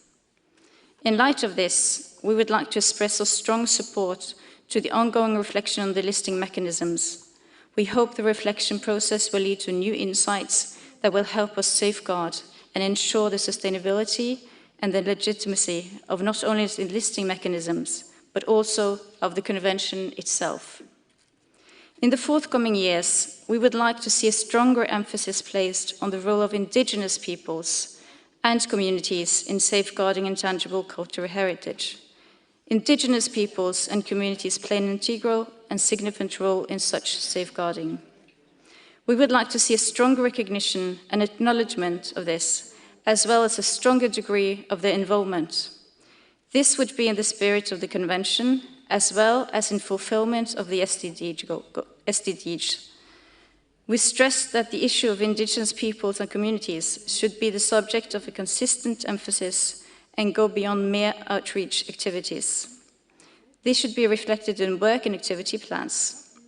The Convention also has the potential to play an important role in the upcoming UN Decade of Indigenous Languages from 2022 onwards. This should be examined more closely. We would also like to voice a strong support for the work on ICH in emergencies, and would especially like to highlight the role of the Heritage Emergency Fund. Lastly, Norway would like to highlight the great importance of the work of NGOs and encourage the continued and strong involvement. Merci beaucoup. Merci infiniment. Notre dernier orateur, la Pologne. Merci beaucoup, Mr. Chairperson. Poland wishes to thank the Secretariat for their dedicated work for the implementation of the 2003 Convention, especially now during this difficult time when the ICH is facing a threat that was not defined before and where there is a need for tools to safeguard and protect both the bearers and the elements itself. We wish to congratulate on the hard work of Mr. Tim Curtis' team and all the activities undertaken, especially for the effort to keep all the procedures going in this difficult time. Moreover, we are satisfied to acknowledge that the increasing number of states have received support through the international assistance mechanism. During the period of the reforms and deeper reflection on the convention mechanisms, we are aware of the fact that the cruciality of the most professional assistance. The report that provided the Secretariat with the list of the key challenges and ways forward was very satisfying. We are especially appreciated the new solutions in promoting its provisions, which is the survey to exchange document experiences of living heritage during the COVID-19 pandemic. In that point, Poland would like to ask some questions. The first one, when the Secretariat is planning to provide the output of the survey, we will be able to note its results before the committee session in December. And the second or third one, is Secretariat planning any further actions regarding the pandemic situation? For instance, online workshops dedicated to ICH in emergencies, not forgetting, of course, that online solutions are one of many, as many communities, groups and individuals are not confronted during this unprecedented situations with the threat of digital exclusion. Thank you. Merci infiniment. Nous avons épuisé la liste des orateurs. Malgré la grande satisfaction de la plupart des États membres, je pense que M. Curtis, vous aurez à répondre à de nombreuses questions.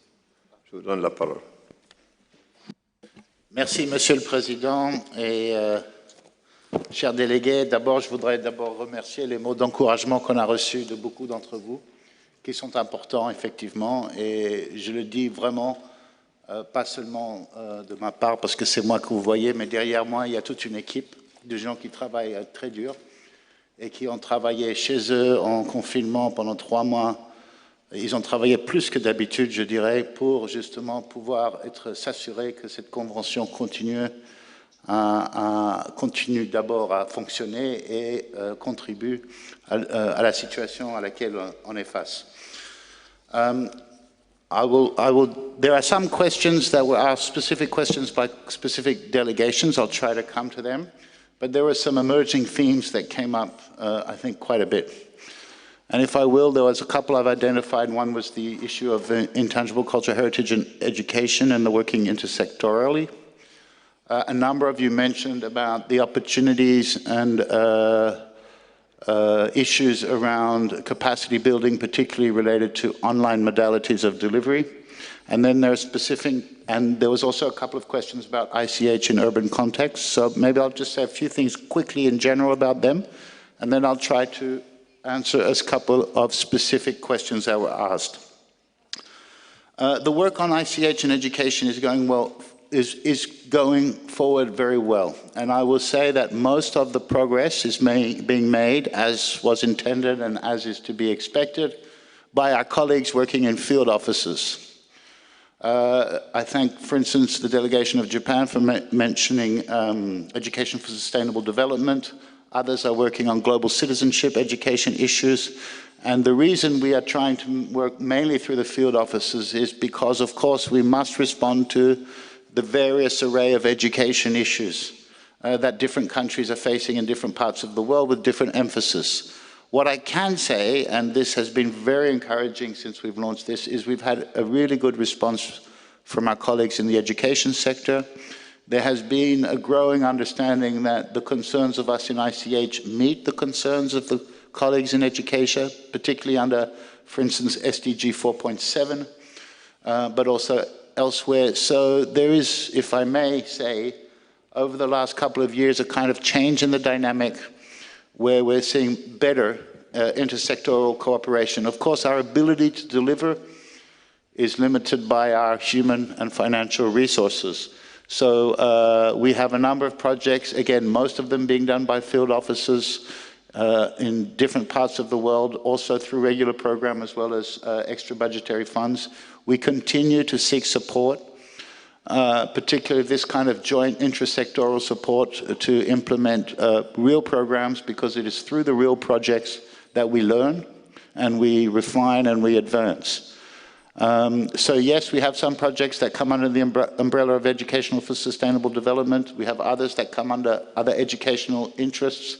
TVET is an area we are looking to get into as well, which has lots of possibilities for ICH in education. I would just like to say we see it and we put it forward not just as heritage education, but using living heritage as a way also of improving education, of improving quality of education and relevance of education. So if we can keep this program going and keep expanding it, then I think we get two benefits. We get a benefit for enhancing the transmission of living heritage, as well as a benefit for a better and more relevant and contextualized education. And I think, if I may, having discovered this, colleagues working in both sectors have seen a joint interest, and it's quite positive in the way it's going forward. A number of you also mentioned questions about online training. And there is a famous quote that necessity is the mother of invention. So this year we had no choice but to deliver our capacity building online, and we had to learn very quickly that in order to deliver capacity building online, we had to adapt it substantially. I think many of us will have what some are referring to as Zoom fatigue, that there's only so many hours per day that you can keep concentrated in a Zoom meeting in the same way you might be able to interact in person.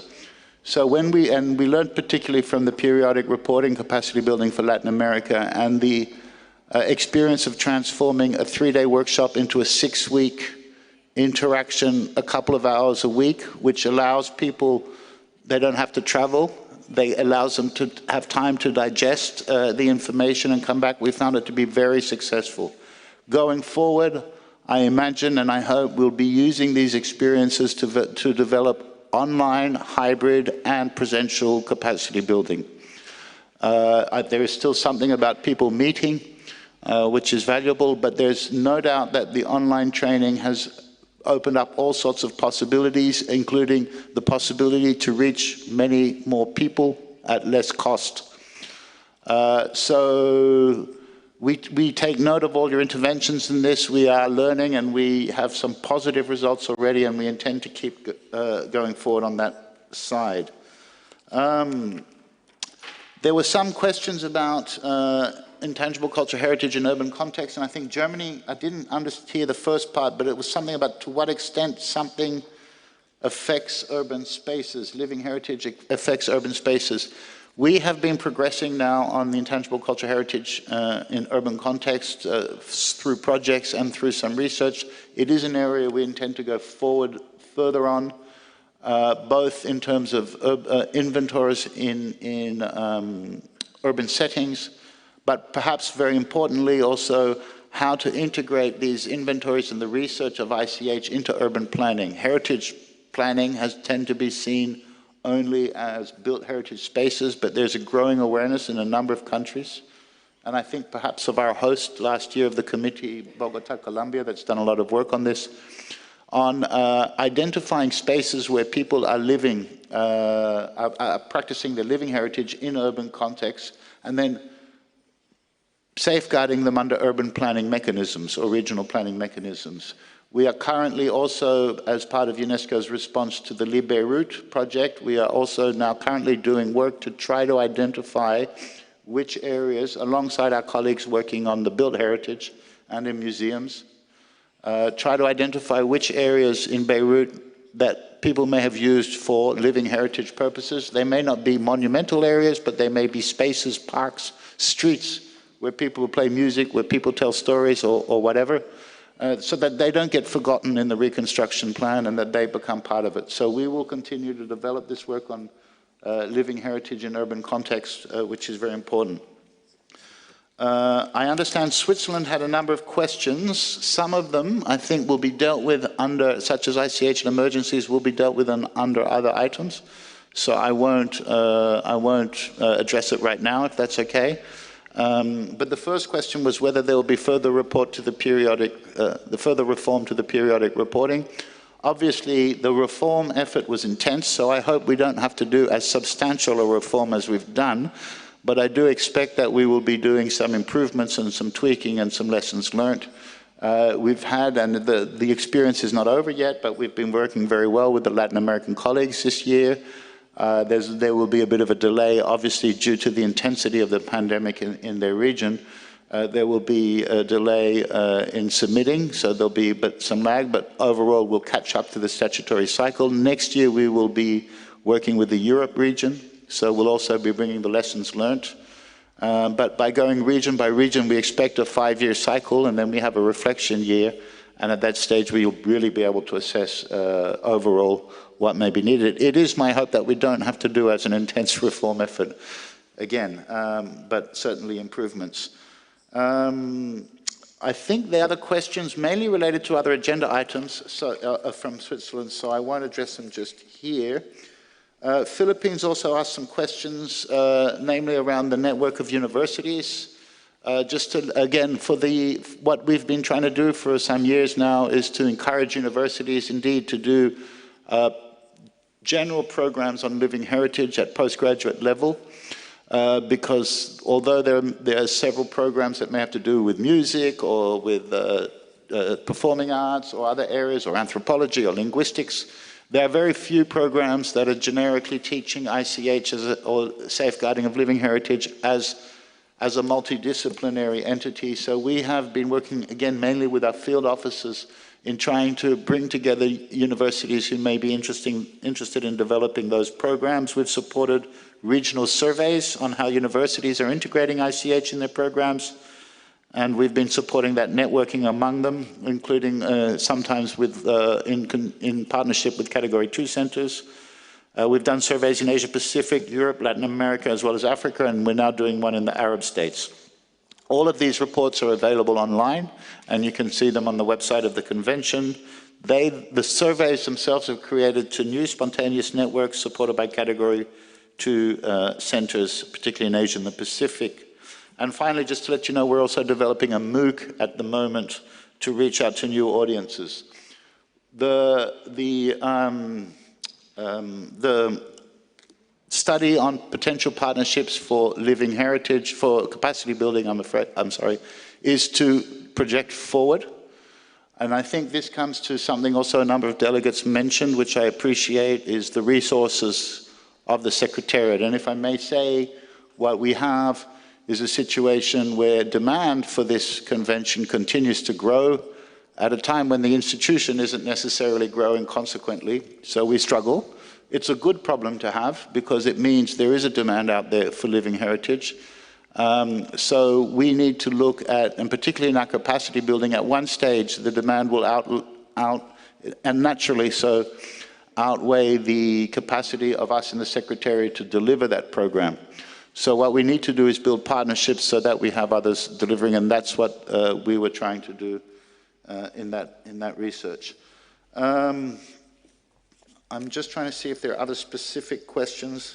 Again, many of these, the questions about reform of the listing mechanisms, we have a specific agenda item on that, so perhaps I don't need to go into them now. And we also have a specific agenda item on ICH and emergencies, so I won't go into that now. Finally, we just had some questions recently about the results of the survey we did with the ICH and COVID. No, the situation is not over. The pandemic itself is not over, so we continue to see what's happening, and we will continue to collect information as much as we can and to understand and to reach out. We intend to give either a final report or an update. It's hard to know. At what stage can we say the situation is over? We're not in a position, so we will give an update anyway at the committee. Whether that's the final report or not, I can't say. I invite you to, again, join in the online discussion side event tomorrow to hear experiences. We have a snapshot which gives you what we found so far, and we will continue and give more information by the time of the committee. Monsieur le Président, je ne sais pas si j'ai répondu à toutes les questions, mais je tiens beaucoup à remercier les délégations qui nous ont soutenus et qui nous ont donné des mots d'encouragement qui pour nous sont rassurants, que nous travaillons sur la bonne voie et que nous allons essayer de continuer de faire pareil. Merci, Monsieur le Président. C'est moi qui vous remercie et je remercie tous nos collègues, tous les États membres d'avoir apprécié ce que vous avez fait, ce qui facilite notre tâche. Les deux projets de résolution que vous nous avez soumis, je pense que nous pourrions, au lieu de les scinder en une première partie, une seconde partie, approuver les deux en même temps, surtout que la numérotation, si j'ai bien lu, se poursuit dans l'addendum qui va jusqu'au point 13. Donc, avec votre permission, si vous n'y voyez pas d'inconvénient, s'il n'y a pas d'objection, je vous suggère qu'on approuve les deux projets de résolution qui sont affichés maintenant sur les écrans. Je ne vois pas d'objection. Monsieur le secrétaire, félicitations. Adopté.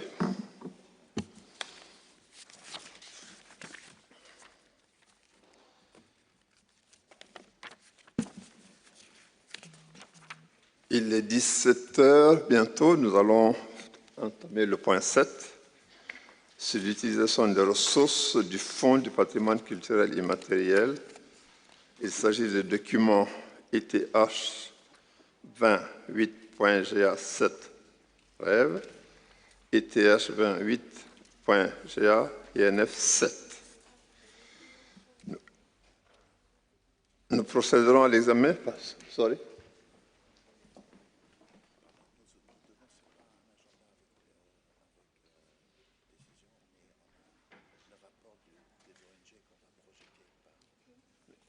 Il n'est pas dans mon dossier. Il n'est pas chez moi. Après le marteau.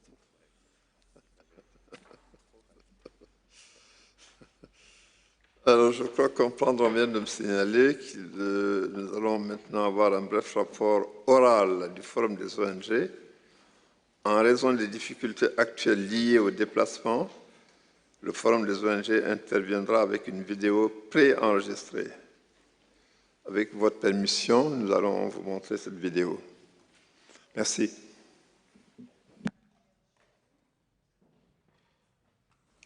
Distinguished delegates of the state parties to the 2003 Convention and Unesco's Secretariat, I direct this message on behalf of the Steering Committee of the ICH NGO Forum and the accredited organizations that work actively within the communities and barriers of ICH. We are facing unprecedented challenges in the modern history of humanity. The world is learning and adapting to this new reality. ICH barriers and their communities are no exception. However, we wish to emphasize in these difficult times that the 2003 Convention is above all a celebration of life. Individuals and communities transmit knowledge, skills, and techniques from one generation to another, learn and enrich their legacy with contributions from other cultures. We are the story that has been told through time, the song that echoes at each end of the earth and reminds us that we are one humanity. The agenda of this session is rich. Therefore, please allow us to take this opportunity to address only 3 items. Item 9, ICH in emergency. The COVID-19 has put the whole world suddenly in a state of emergency. The world is using now much more online communication tools, and these could be very useful in coping with the pandemic, including various capacity-building actions, in which NGOs could and should be acknowledged as one of the key partners in safeguarding ICH. Unesco's platform on living heritage experiences under the pandemic clearly testifies to an important role played by ICH NGOs. Regarding online communications, we also like to stress that communities and other stakeholders have different capacities in accessing digital tools. In this regard, we would appreciate if GA might consider to expand the scope of the ICH Fund, which you will address under Agenda Item 7, to help resilience of ICH under the pandemic, in particular ICH of more vulnerable Indigenous and majority communities, as well as to decrease digital divide in our increasingly interconnected world. Item 11, update on the reflection on the reform of the listing mechanisms of the Convention. This issue the ICH NGO Forum has worked a lot with. Therefore, we shall present our specific suggestions later on during this meeting within our intervention on Agenda Item 11. We kindly ask the distinguished delegates to consult our specific suggestions on this matter at the ICH NGO Forum website. Item 12, update on the reflection on the participation of non-governmental organizations in the implementation of the Convention. Concerning the participation of NGOs in the Convention, we very much welcome the ongoing reflection on this matter. Let us emphasize that since the last General Assembly, the ICH NGO Forum has developed and adopted its bylaws and code of conduct. including the recognition of various advisory functions that NGOs may play and do play in safeguarding ICH apart from the services in the evaluation body.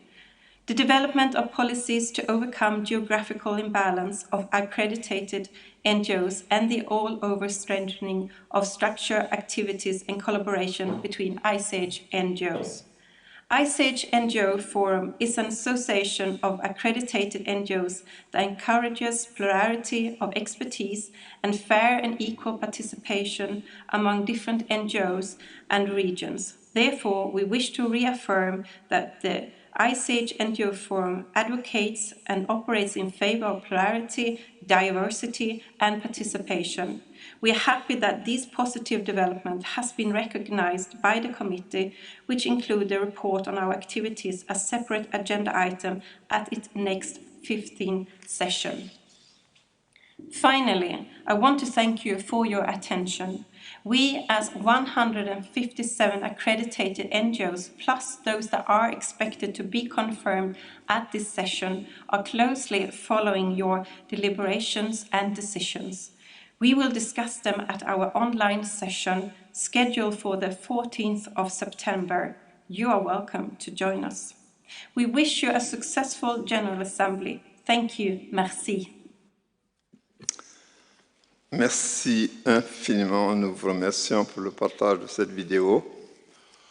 Nous sommes impressionnés par l'étendue du travail mené par le Forum des ONG du PCI. Nous aimerions saisir cette opportunité pour remercier les ONG de poursuivre leurs efforts. Les ONG jouent un rôle crucial dans la mise en œuvre de la Convention au niveau national et international. Cela étant, je pense que nous pouvons maintenant définitivement passer au point suivant. C'est la fin de ce point 6. Merci.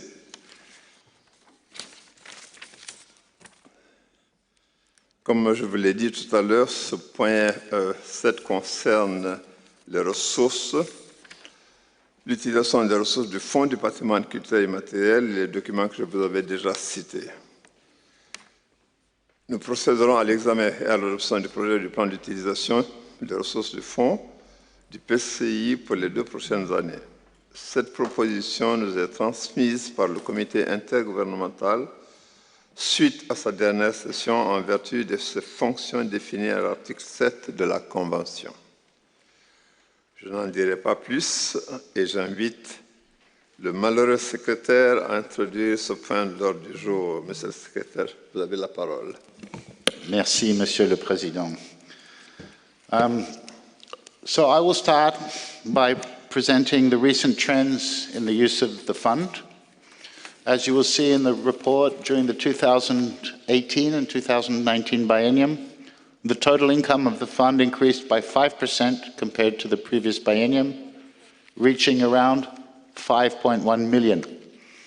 This increase was due mainly to the increase of interests and of assessed contributions, which compensated the 28% sharp decline in voluntary supplementary contributions. Meanwhile, as you can see on the graph shown on the screens and which is in the document, the expenditures, which are the orange line, are on the increase and surpass for the first time the 5 million. This represents 149% of the compulsory assessed contributions due for 2018 and 2019, shown in the dark blue line. The expenditure rate at the end of this biennium reached 63%, being the highest expenditure rate of the fund since 2010. Now, not to worry at this stage, because that's a good thing, because a few years ago, you will remember, we were in a situation where the fund was increasing without being expended, and that was due to relatively low implementation of international assistance. So even though we have above 100% of what came in during the biennium, there is the leftover from previous. So, as you can see on the screens, the increase on the use of the fund is directly linked to the increased implementation of the international assistance mechanisms, meaning the fund is doing what it should be doing. Compared to 2016 and to 2017, expenditures for international assistance more than doubled to reach 2.9 million, and as a result, the fund balance at the end of the last biennium, indicated in the dotted line, decreased from 8.6 million at the end of 2017 to 7.8 million at the end of 2019. So overall, the financial situation of the fund is sound from an operational point of view. States have an increased capacity to access funds that support safeguarding programs and projects. The Secretariat now has an improved ability to respond to their requests, thanks to the newly created Safeguarding Implementation and Monitoring Team. And the detailed figures for this can be seen in document LHE 20/8GA/INF7. Some expenditures are on the increase. Since expenditures are on the increase, of course, the funds available to support states will likely diminish in the future. This is not an immediate concern, and indeed we should be aiming at having the fund fully implemented each cycle, but this reality indicates that voluntary contributions will become more important in the future to support the implementation both at the international level, but also very specifically at the national level. So in short, while we are addressing the problem and we can see over the last 4 years concrete and real results, this will create a new need for voluntary supplementary contributions. So allow me to come to the part concerning the future plan for the implementation of the fund in 2020 and 2021. And for this, you should refer to Annex 1. Do we have Annex 1? So this is the plan expressed in percentages, I believe, and with an indicative amount. This session of the General Assembly is asked to approve the draft plan endorsed by the committee at its 14th session in 2019. This plan covers a period of 24 months, 2020 to 21, as well as the first 6 months of 2022. The budget for the first 6 months of 2022 corresponds to 1/4 of the budget for the period 2020 to 2021. I remind you that we need to foresee the first 6 months of 2022 because the General Assembly only meets in June. And indeed, this year we had problems because we were not able to meet in June, and I will explain to you later. So we are not fully in line with Unesco's house-wide budgeting, which usually, where the General Assembly, the General Conference would meet in November, or even another convention like the 1972 would meet in November. So we need to advance the 6 months in this way. Compared to the previous plan, the budget lines remain identical in scope. Percentages are applied to the balance of the fund as of 31st of December 2019. That is approximately 7.8 million United States dollars. In line with the priorities of the fund defined in the operational directives, the majority of the resources would be allocated to providing international assistance to states parties, which are budget lines 1, 1.1, and 2. The combined percentage of these 3 lines, which represent 64.75% of the fund, remains the same as during the previous biennium. The slight decrease proposed for budget line 1, minus 0.59%, and budget line 2, minus 2%, will offset the necessary increase of budget line 1.1, which is required to maintain the nominal amount needed to cover the costs of the 3 extra budgetary fixed-term posts created in 2018 at the last session of the General Assembly. Budget line 3, other functions of the committee, will be maintained at 20% of the total approved budget. This line is dedicated to upstream work at the global level, which allows for the implementation of projects and programs at national and regional levels through voluntary contributions. In 2019, the committee requested in its decision 14-7 that a percentage breakdown be submitted to the present session of the General Assembly under budget line 3 of the plan, other functions of the committee, in terms of expected results as per the approved C5. This breakdown is provided in Annex 1, along with a narrative description of the 4 results under this budget line, paragraphs 16 to 32. Therefore, as you can see, and perhaps you can scroll up, the funds allocated to this budget line will be specifically dedicated. Can we go up? No, I think it's scrolled down. I might have. it's the other fund, that's the ER1, ER2, ER3, yes, the other way, thank you. The funds allocated to this budget line will be specifically dedicated to the capacity building program, 33%, the integration of ICH into development plans, policies, and programs, with a particular focus on education and on the safeguarding of ICH in emergency situations. That represents 13%, and I remember it's 13% of the 20%, which means, where is it? Yeah, which means 2.6% of the fund, sorry. The improvement in the management of knowledge, information, and monitoring of the Convention, 27%, and the promotion of the objectives of the Convention through awareness raising and outreach, again, 27%. The budget lines 4, 5, 6, and 7 will be maintained in general at their respective percentages, with slight adjustments based on the experience of the current biennium. As was the case in the previous biennium for budget lines 4, 5, and 6, and as recommended by the committee, the present draft decision proposes that the Secretariat be authorized to operate transfers between budget lines 4, 5, 6, and 7 up to 30% of their initial total allocation. This flexibility allows the Secretariat to respond to as many requests for financial assistance as possible across the different categories of participants. So these lines are for different categories of participants to attend statutory meetings, and with this flexibility, if we have too many demands in one category as opposed to another, we can then adjust to include them. Further to the proposed plan for 2021, I would like to bring to the attention of the GA 4 specific issues that are reflected in the draft resolution and are specific to this year's working document. Firstly, due to the postponement of the present session of the GA from June to September 2020, we faced a risk of disruption in our operations after June 30th, 2020, as the pre-approved budget for 6 months was until the end of June.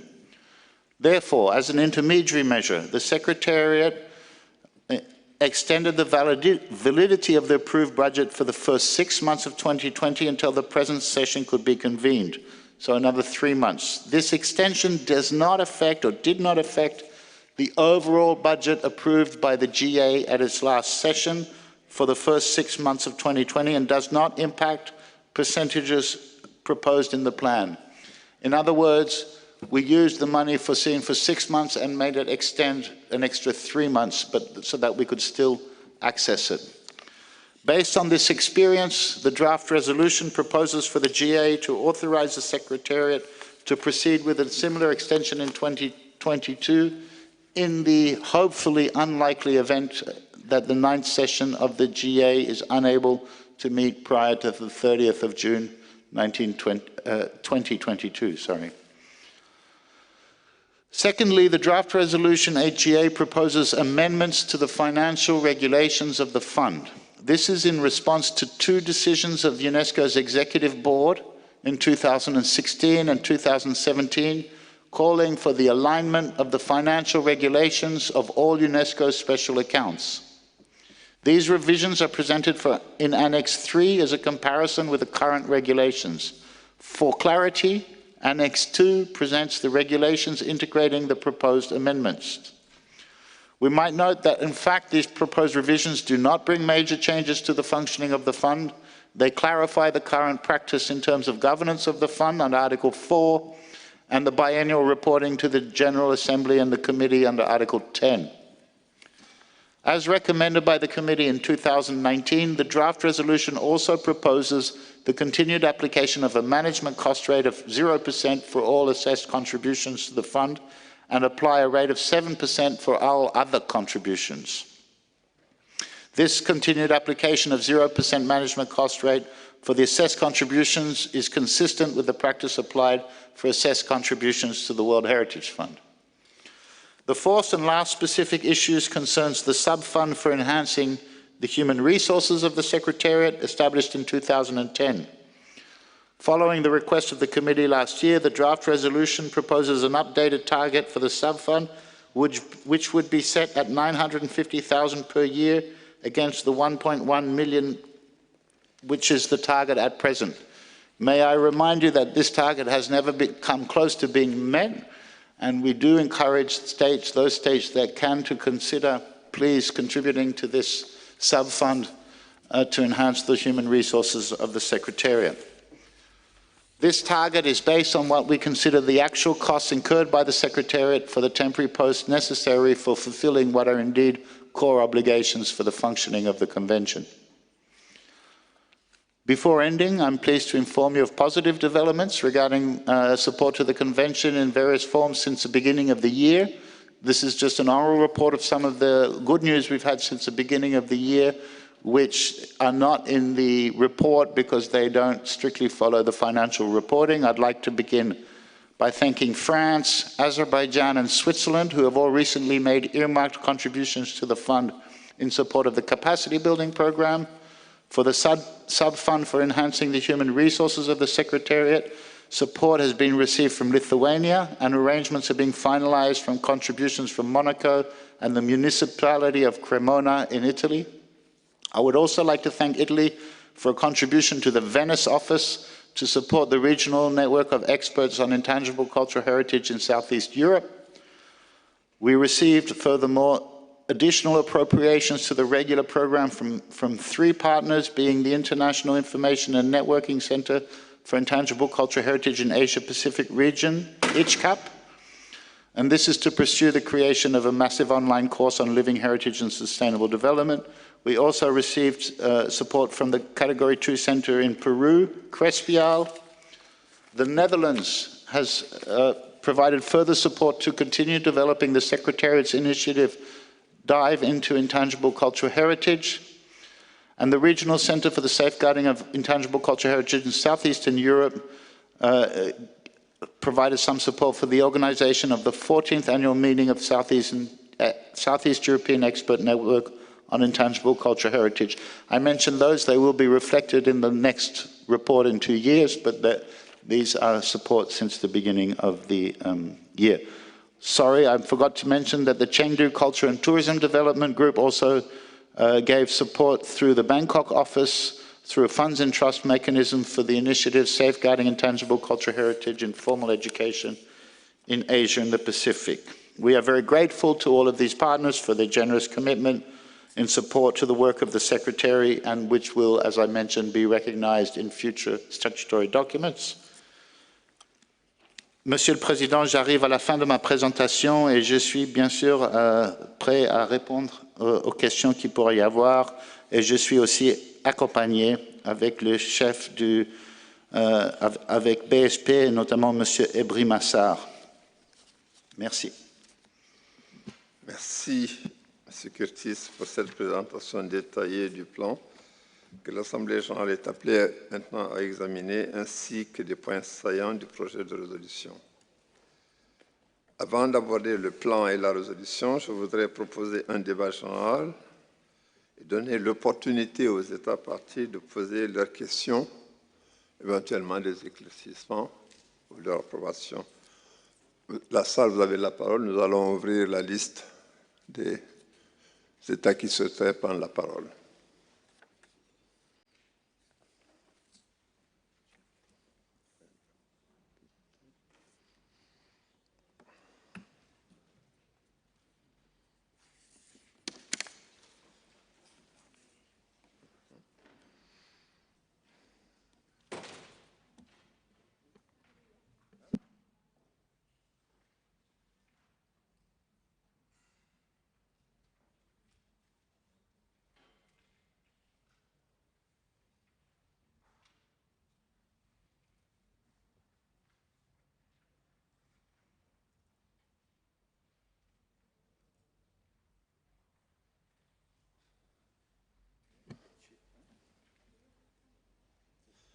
Pour le moment, nous avons Cuba, République tchèque, Arménie, République de Corée, Panama.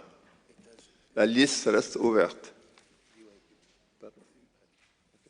Les Émirats arabes unis.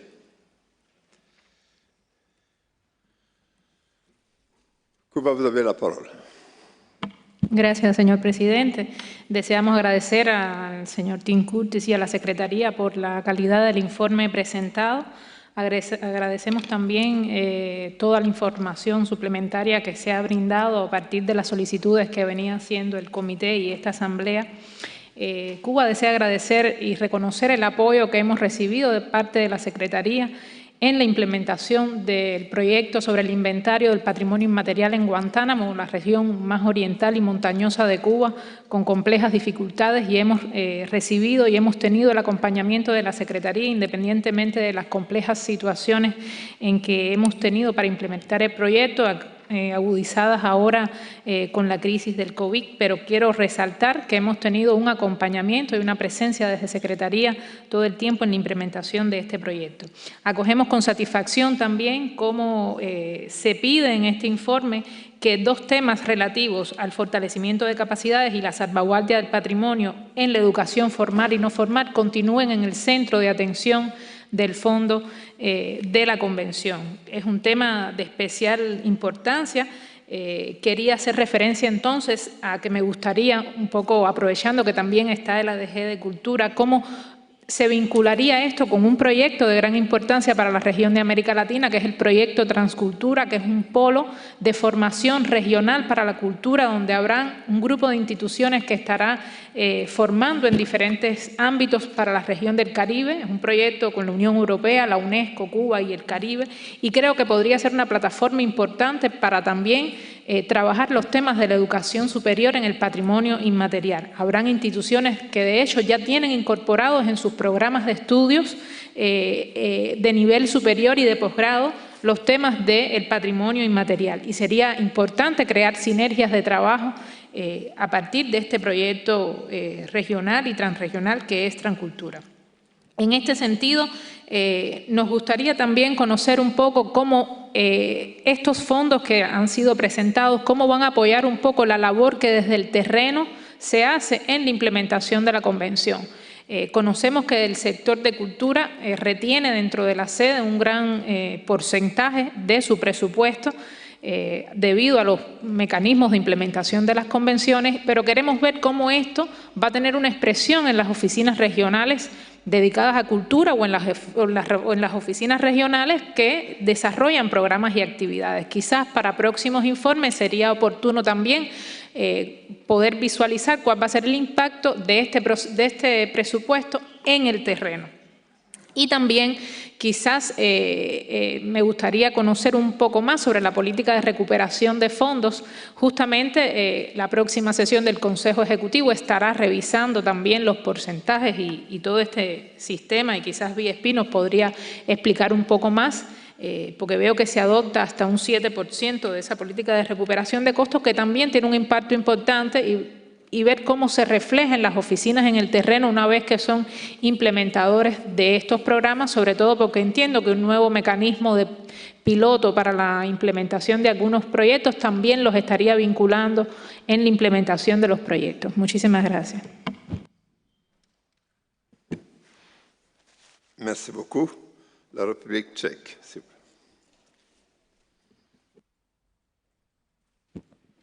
Merci, Monsieur le Président. Un document comme celui-ci me rappelle pourquoi je n'ai pas fait d'études de comptabilité. Néanmoins, nous voudrions remercier le Secrétariat pour la préparation de ce rapport complexe et nous nous félicitons, entre autres, d'une meilleure utilisation du mécanisme d'assistance internationale qui sert de nombreux États parties à travers le monde pour promouvoir la sauvegarde du PCI et mettre en œuvre des projets qui y contribuent. Nous nous félicitons de la mise en place des 3 nouveaux emplois pour une durée déterminée financés par des contributions financières extra-budgétaires, car sans les capacités suffisantes du secrétariat, il ne serait pas facile d'accompagner les projets d'assistance internationale vers une mise en œuvre réussie. En fonction de la situation, la délégation salue le bon état du Fonds du patrimoine culturel immatériel. Il ressort du document qu'il est géré de manière efficace et transparente, et nous remercions les pays qui y ont contribué. Le document nous montre également qu'il y a toujours un certain nombre de contributions obligatoires impayées et nous nous demandons s'il ne serait pas bénéfique de connaître les raisons de ce non-paiement des contributions obligatoires pour y remédier et trouver une solution créative à cette situation. Merci, Monsieur le Président. Merci. L'Arménie. Merci, Monsieur le Président. La délégation de l'Arménie se félicite tout d'abord que les lignes budgétaires soumises à notre attention donnent une priorité à l'assistance internationale. Elle remercie le Secrétariat pour son action menée en faveur d'un accroissement de la mise en œuvre des mécanismes d'assistance internationale. Elle se réjouit également du renforcement de ses ressources humaines en vue de répondre au mieux aux attentes des États membres. Dans le cadre du plan d'utilisation des ressources du Fonds qui est présenté, ces délégations estiment que le résultat ayant trait à la mise en œuvre de la Convention dans les États membres grâce au programme de renforcement des capacités doit demeurer une priorité. Elle prend bonne note de l'évaluation faite par le Secrétariat faisant ressortir l'impact de la crise de la Covid-19 sur le déploiement de ce programme et appelle le Secrétariat à effectuer les adaptations nécessaires, notamment en continuant à avoir recours à des formations en ligne.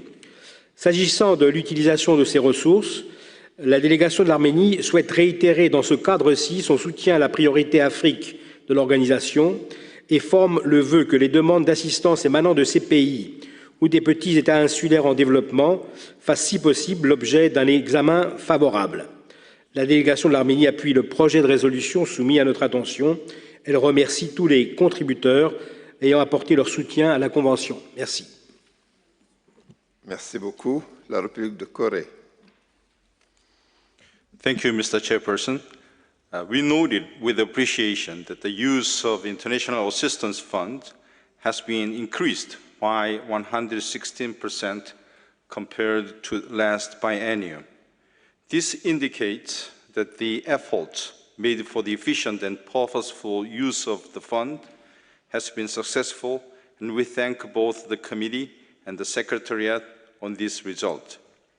We have also noted the decline in the unspent fund for the past decade.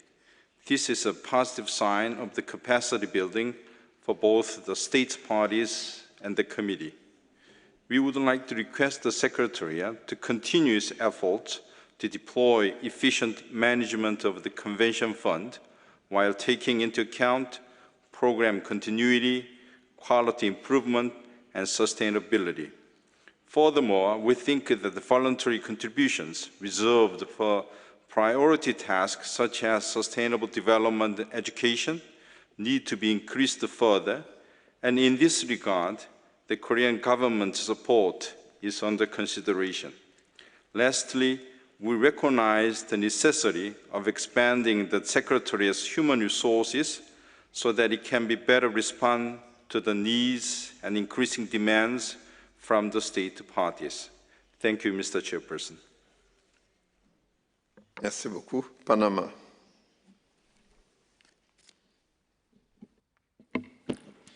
Gracias, señor presidente. Quiero agradecerle al señor Curtis por el informe presentado, pero yo sugeriría la próxima vez que este informe sea el último en la agenda de estas asambleas. Escuchando las intervenciones de esta mañana y de esta tarde y con la agenda que tenemos, supongo que va a haber una serie de otros temas que van a generar gastos sobre los cuales no sabemos cómo se van a pagar. Me parece que, además de las gracias que le damos a los estados cooperantes, hay algunos aspectos aquí que valdría la pena considerar. Por ejemplo, se ha hablado mucho de extender el número de las peticiones anuales de 50 a 70, a 100, no sé a cuántas, que requieren de un equipo, de un personal que hoy en día no tenemos, pero que en la resolución que está a consideración de esta asamblea, en la página 14, se prevé que esos fondos que se requieren para la contratación del personal salgan de contribuciones voluntarias. O sea, por un lado solicitamos aumentar el trabajo de la Secretaría, y después dejamos a voluntarios pagar el costo que implican los recursos humanos que la Secretaría necesita. Creo que la Secretaría de la Unesco debería reconocer que así como hace poco durante el Consejo Ejecutivo se habló de 100 vacantes que existen en esta organización y que van a ser llenadas, algunas de esas deberían ser pagadas con el fondo regular de la institución, porque estas no son funciones temporales, son funciones permanentes y más si queremos que la Convención responda a las solicitudes de los Estados miembros. Después, señor presidente, nos parece que las decisiones de ajuste del manejo del fondo en base a las decisiones del Consejo Ejecutivo no están a nuestra consideración. Son decisiones tomadas y no sé por qué las tenemos nosotros aquí como posibles de ser aceptadas o no. Y finalmente, me parece que el tema de las aspiraciones de los Estados miembros, de ampliar el programa a programas muy interesantes, hay una realidad. Si no tenemos el dinero, no se pueden hacer. Por eso, en el punto 14 de la resolución a consideración, el 15, sugeriría que se aplicara el costo de administración no al 7% de las otras contribuciones, sino al 10%, porque tenemos que tener un margen para poder nosotros cubrir esos gastos permanentes que requieren administrar los trabajos de nuestra convención. Gracias.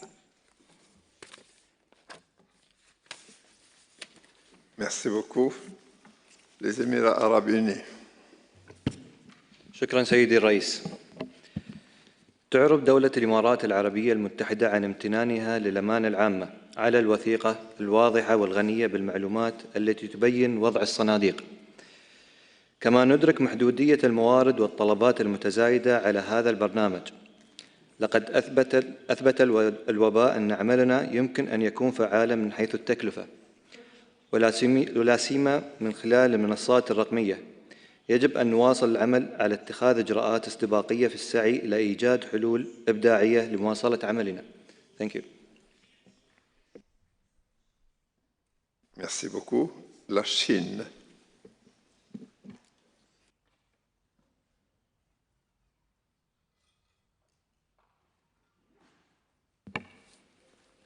Merci, 主席。中方很高兴看到基金得到有效使用，并产生积极效果，原则同意对基金财务条例修订案。中方自加入公约以来，在维护公约健康发展、提升公约影响力方面积极贡献力量。作为基金的最大贡献国之一，根据公约第26条的规定，中方坚持为保护非物质文化遗产基金按时足额缴纳义务分摊纳款。除此之外，还自觉承担额外责任，每年向基金自愿捐款5万美元。中方将继续忠实履行义务，提供力所能及的支持，同时呼吁各缔约国履行按时足额缴纳分摊纳款的责任，为提升公约影响力、维护公约的可持续发展做出贡献。谢谢。Merci beaucoup. Enfin, la Côte d'Ivoire. Merci, Monsieur le Président. Je voudrais tout d'abord féliciter le secrétariat pour la qualité des documents présentés. La Côte d'Ivoire se réjouit que le mécanisme d'assistance internationale soit amélioré. Nous savons que cela a été un problème pendant longtemps et que les États en avaient besoin de cette assistance internationale. Si c'est amélioré, c'est parfait.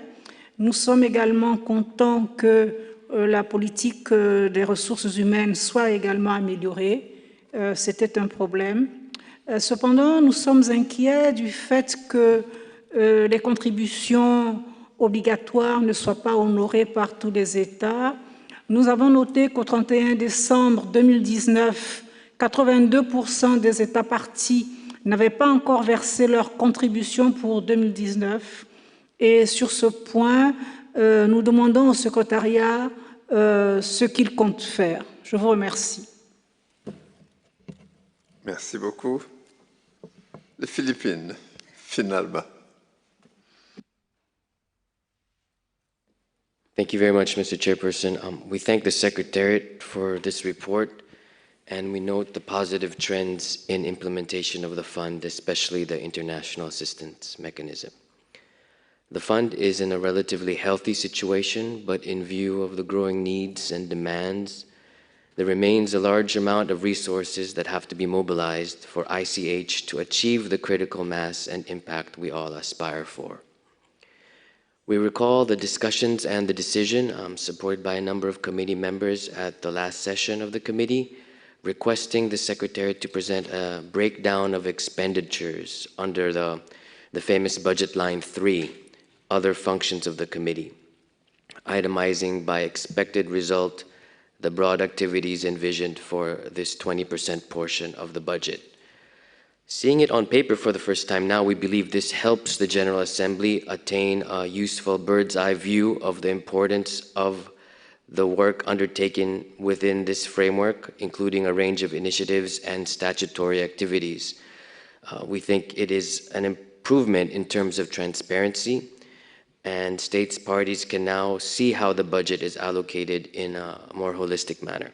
So we'd like to thank the Secretariat for providing this at this session. Thank you very much. At future sessions, perhaps indication of activities under each percentage would be useful information as well, or having a more detailed breakdown of activities under each result would be useful. Lastly, we'd like to note that a lot of the work of the Secretariat is being conducted through temporary contracts in view of the limited resources, as was highlighted by the distinguished delegate of Panama. In this regard, we'd like to ask how many temporary staff are working in the Living Heritage entity, and also with respect to secondments, how does the Secretariat ensure the avoidance of conflicts of interest between the international and sometimes very sensitive nature of the work undertaken in the Secretariat and the national interests of the sponsoring states parties of these secondments? Thank you. Merci beaucoup. Nous avons clos la liste des orateurs. Le secrétariat entre M. Curtis et M. Sarr, je ne sais pas qui a vous la parole, en tout cas dans les deux cas. Merci.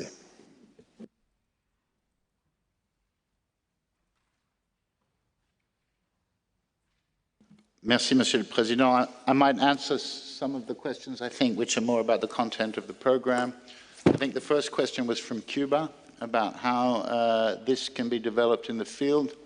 I think if you look, the bulk of this fund is actually the international assistance, and we have now had 2 or 3 experiences of what we call the service modality, whereby in agreement between the receiving state and the particular UNESCO field office, the budget may be allocated to the field office to implement the program, and in this way field offices do have access to some of the funds under the international assistance. But it is, of course, the request comes from the state party, not from the field office, unlike, say, regular program where there may be a request from a field office within the budget. But this budget does not deal with the entire budget. It does not deal with the regular program budget, of course, which goes through the General Conference of UNESCO and the UNESCO Executive Board. So part of this can directly affect, benefit the field. We have a couple of cases where that has been done, and that requires the submitting state to collaborate or coordinate with the field office concerned to submit what we call the service modality rather than the grant modality, in which case the UNESCO office may actually implement the full or part of the project.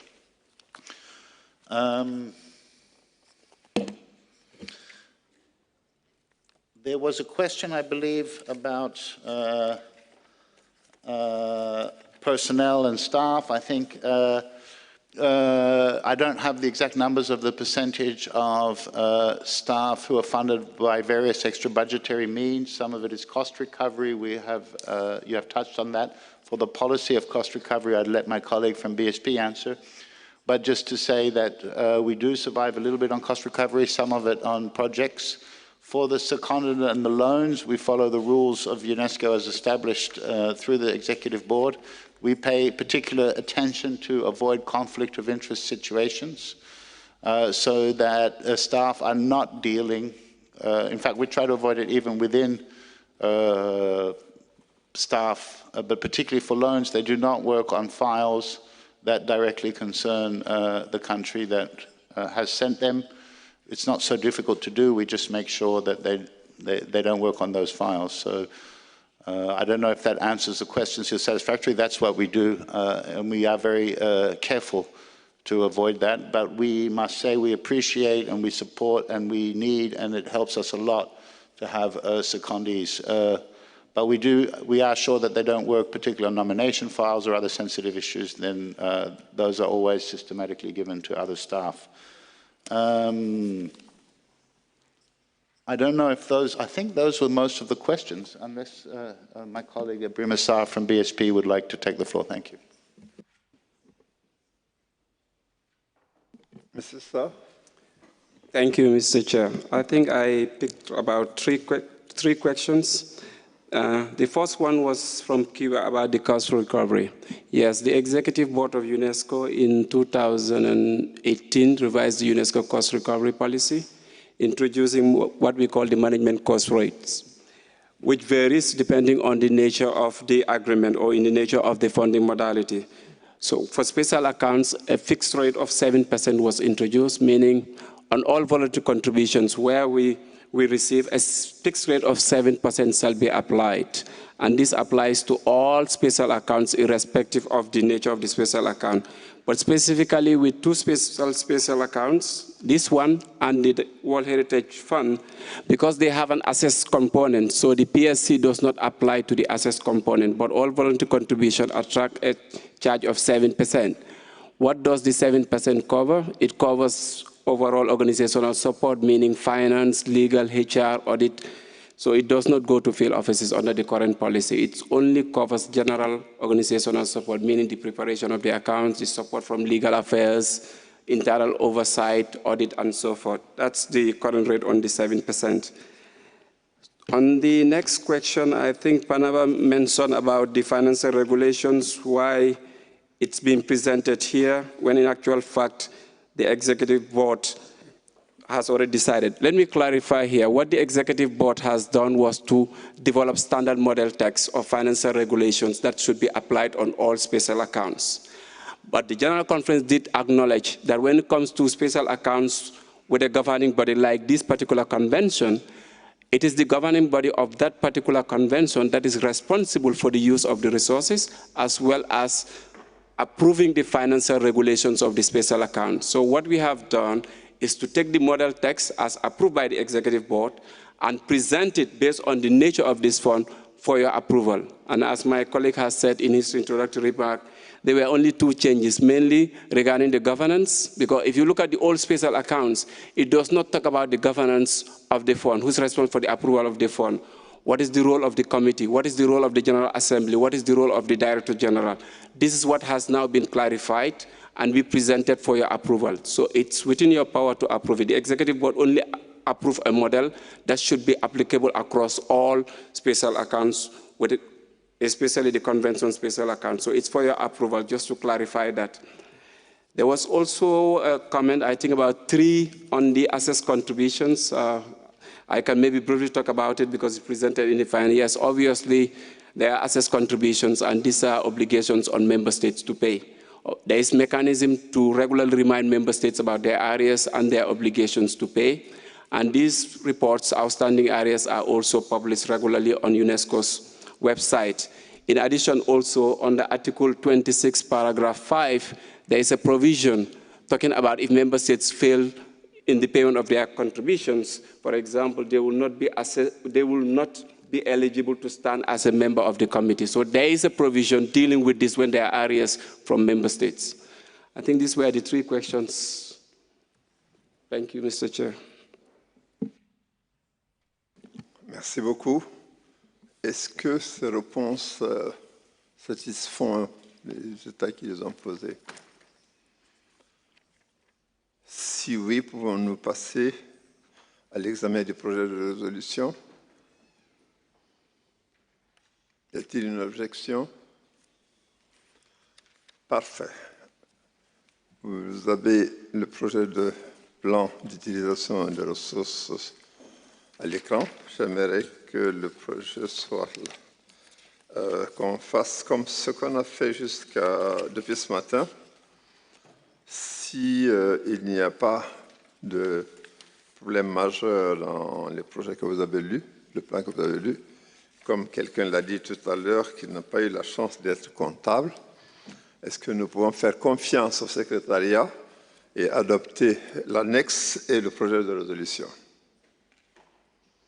Y a-t-il une objection? Je n'en vois pas, je m'empresse d'approuver. Merci beaucoup, nous avons adopté notre résolution et l'annexe qui va avec. Ceci met fin à l'examen du point 7. Il est 17h50. Le secrétariat, je pense que nous pouvons arrêter là et reprendre demain matin à 10h. Il est entendu que le bureau, notre assemblée se réunit avant en salle 6. Alors, le bureau se réunira demain matin à 9h30 en salle 6. Merci aux vice-présidents des Pays-Bas, d'Arménie, d'Équateur, d'Indonésie et de Palestine, ainsi qu'à notre rapporteur, M. Wael Abdelwahab, de bien vouloir être ponctuel afin que nous puissions commencer à l'heure prévue. En raison des mesures de distanciation physique que nous devons prendre, cette réunion sera exceptionnellement limitée aux membres du bureau. Les observateurs ne pourront malheureusement pas y assister. Je vous remercie de votre compréhension à cet égard. La session normale reprendra demain à 10h précises. Je vous remercie par avance de bien vouloir être ponctuel. Je vous souhaite à toutes et à tous une bonne soirée. Merci beaucoup.